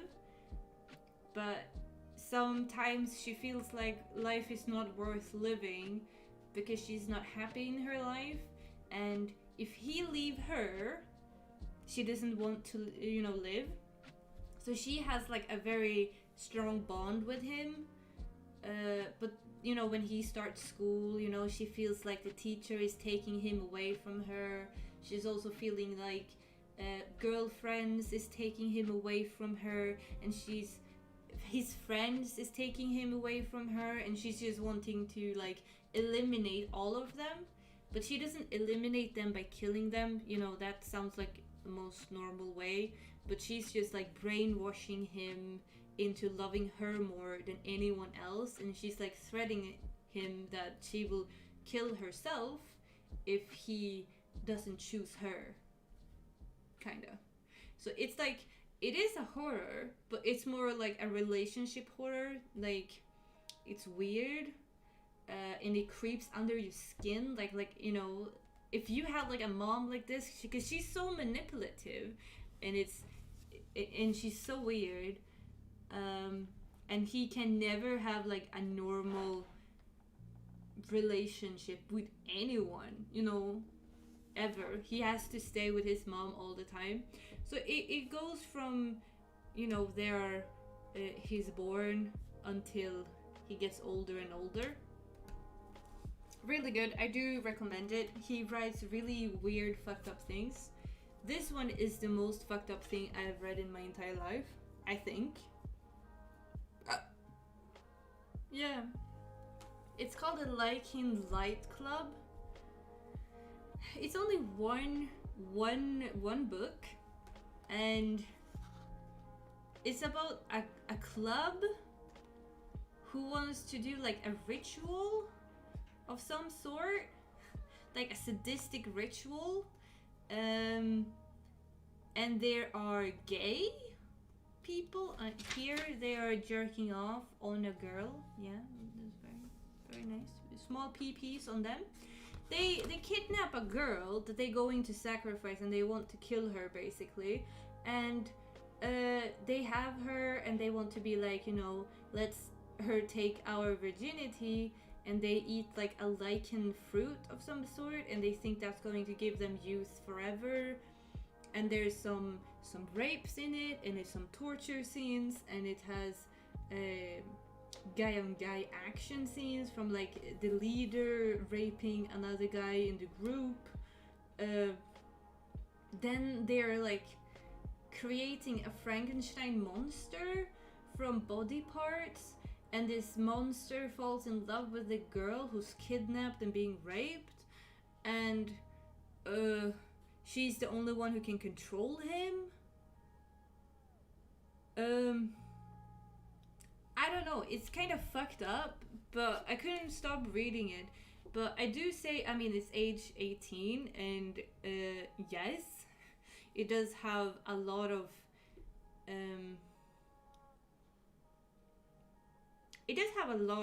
sexual themes in it, so to speak, you know. But yeah, I don't know. What does it say on the backside? Devoting into downright national socialist muck of murderous paranoia, preserves aestheticism and suppressed homosexuality, cult favorite, most flawless realized work to date. Here is Lord of the Flies for our new century and new generation, a text, however, that will never be assigned in school.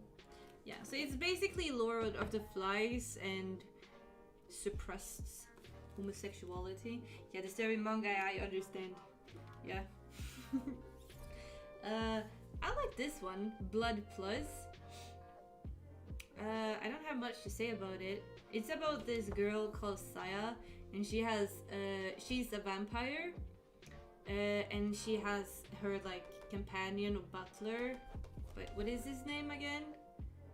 Doji? I don't remember. But she's a vampire, and she made him to like not a vampire but like a chevalier who's like a follower of her, by giving him her blood so they can live forever and ever. And they've been living since, I don't know, the 1500s or something. But it started off with her being adopted by a normal Japanese military officer, and she doesn't know she's a vampire, but then she finds out she's a vampire because she has a twin sister who looks just like her but with long hair, whose name is Diva, and Diva wants to murder Saya, and Diva is creating a lot of chevaliers like him, and they are fighting each other. It's not really a horror, it's more like fantasy, I guess, but I really like it. And the only thing that can kill Saya and her companion is Diva's blood, and the only thing that can kill Diva and her companions are Saya's blood. And the only Saya can only get pregnant with vampire babies if she's having sex with her sister's companions, and Diva can only have babies if she is with him, Saya's companion. It's all very weird. But, you know, you follow them, and there's a lot of monsters, and there's a lot of fight, there's a lot of blood. Yeah.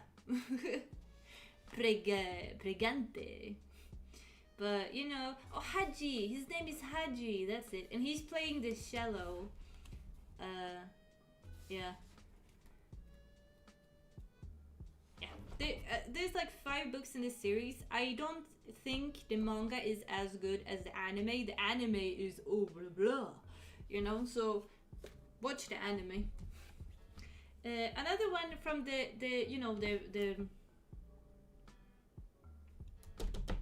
the guy who's in love with his mom manga that I talked about, or the mom being in love with her son, you know.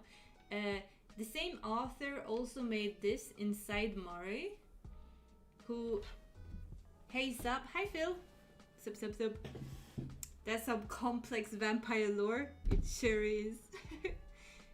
This is kind of like what do you call it? Like a body switch manga, or it started off like that. Like it is about this guy who's like a shut-in guy who has nothing going for him. He dropped out of school and his family doesn't know, and he doesn't go home. He stays in his apartment. He has some work here and there. He plays video games all day and jerking off. That's basically all he does. But in the evening, he goes to the convenience store to get some candy, and that's when he meets Mari. And Mari is this beautiful girl, and he always like stalk her on the way home. And one night she turns around and she stares at him, and he's like, oh my god, this is the first time she's seen me. And they switch bodies. When he wakes up in Mari's body, and he freaks out because he's a low-life nobody, and he doesn't want to ruin Mari's life as he ruined his own life. He just wanted to look at her because he thinks she's pretty. It's kind of weird though, because he's supposed to be like 25 and she's 15. So like, you know, the age gap is a little bit weird, you know? But anyway, so he gets like freaked out when he's in Mari's clothes, and he's like, I will not look when I get undressed, you know, because I respect you. And he's like trying to get her clothes on without looking at her body and all that. Then he tries to find himself because he's like, Mari must have gotten into my body, right? So he finds himself, but Mari is not inside his body. Like, you know, some other weird dude is inside his body that is the same. It's basically himself, but in his own body. So he doesn't know where Mari is. He's like, where is Mari, and who is this person inside my body who's very much like me and does the same routine as I do? Kinda. Here you have him trying to get undressed in Mari's body, and he's like, what the fuck? Take this off? And he's like trembling, and he's like, oh no, a bra and stuff. And he's like, oh no, I'm sorry, I touched you and stuff. You know, it has, oh no, and you see her all naked. It's kind of weird. It does have a huge twist at the end, and you get mind fucked. It also have some sex scenes, both with the guy that we see, him pleasuring himself, like jerking off, and we have scenes with her when he's inside her and he's touching her and her hoo-ha. So, which is weird considering he's supposed to be 25, and now when he's inside his 15-year-old body, he starts touching her like sexually. It's weird, and it's not really a horror. It's more, again, disturbing. But I like disturbing things, which is why I like this guy, this author I mean. This author also made a vampire story called Happiness that's also very weird. He also made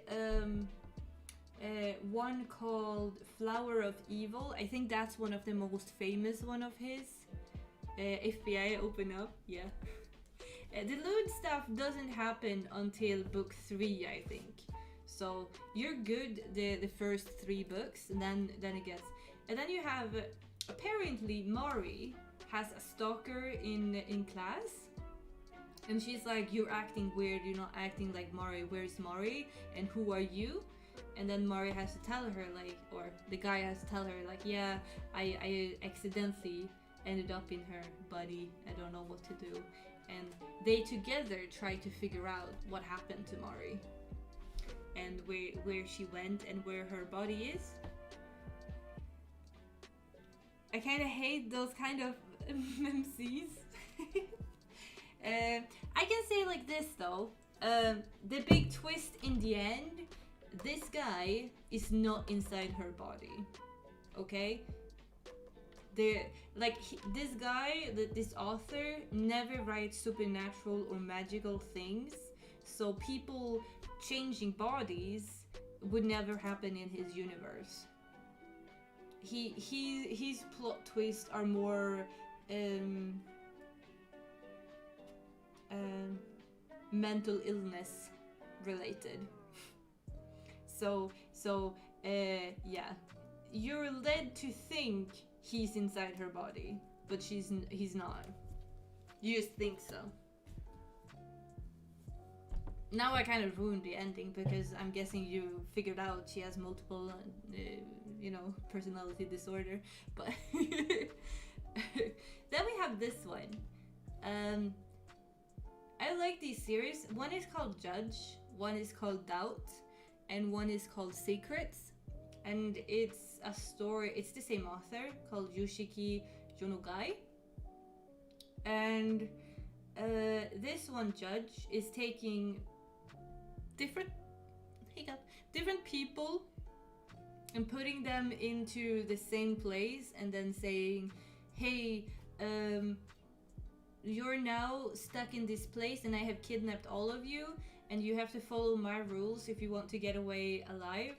And in the Judge one, they have to they are like in a court and they have to judge each other's what do you call it, flaws maybe, or like their issues or their crimes, and everyone has like different crimes. Some have murdered, some has been manipulative, some has used all the sins that is in life. I think it's like seven deadly sins. Here you have the 7 sins, and they all have different sins, and they are like put into this courtroom, and they have to judge each other, and only one will come out alive. And if they don't follow the rules, 1 and 1 will be murdered until the time is out. I only have the German version, so this is in Germany, or German. Heißt das, wer sollen bestimmt wer siebt? Sorry, just German, sounding very harsh. Ich will nicht, das ist total verrückt, ich will nach Hause. Hä, wohin gehst du? Was gibt du das Vergan? Ihr sitzt denn doch nicht mit meinen potenziellen Mördern in einem Raum. Bis warum, o Teufelen, gehe ich in den Raum, in dem ich am Anfang war? Was? Warte mal? Sorry, yeah. So I have it in German. Cool. He just pretends to be a girl? No. It's not about the guy, it's about the girl. So it's the girl pretending to be the guy, I guess. In the book, Inside Mari, it's about Mari. Mari is the main character. It turns out he never stalked her. She stalked him, and she has multiple personality disorder. So when she stalked him enough, she starts thinking he's inside her because he's a new personality of hers that she's adapting. That's why when she goes to him, it turns out that he is himself and Mari is not inside him because they never switched bodies. She just took his personality, basically. So she's the fucked up one, not him. Swedish queen reading German, very talented queen. Thank you. But yeah, it's 20 minutes to 2 now, and I really need to go to bed. Otherwise, I will be really tired tomorrow. And we have a stream tomorrow in just a few hours. So yeah, that's all the books I wanted to show, and maybe we can do this again. I kind of like showing my books in my collection. It's kind of fun,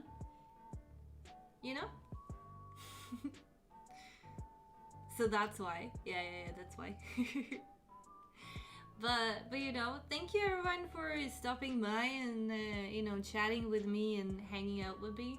Tomorrow we're going to play a horror game that got really negative reviews on Steam, and everyone hates the game, and everyone says it's a shitty game. And I'm playing it for the lulz, you know? I'm not expecting the game to be good or great. I'm just going to play it and be like, haha, it sucks. You know? It's gonna be great. It's gonna be great. Thank you for the books, Queen. Of course, of course. I hope you get some inspiration for reading. We've been talking about books for 3 hours and 40 minutes. God damn, that's a lot. My voice. My voice.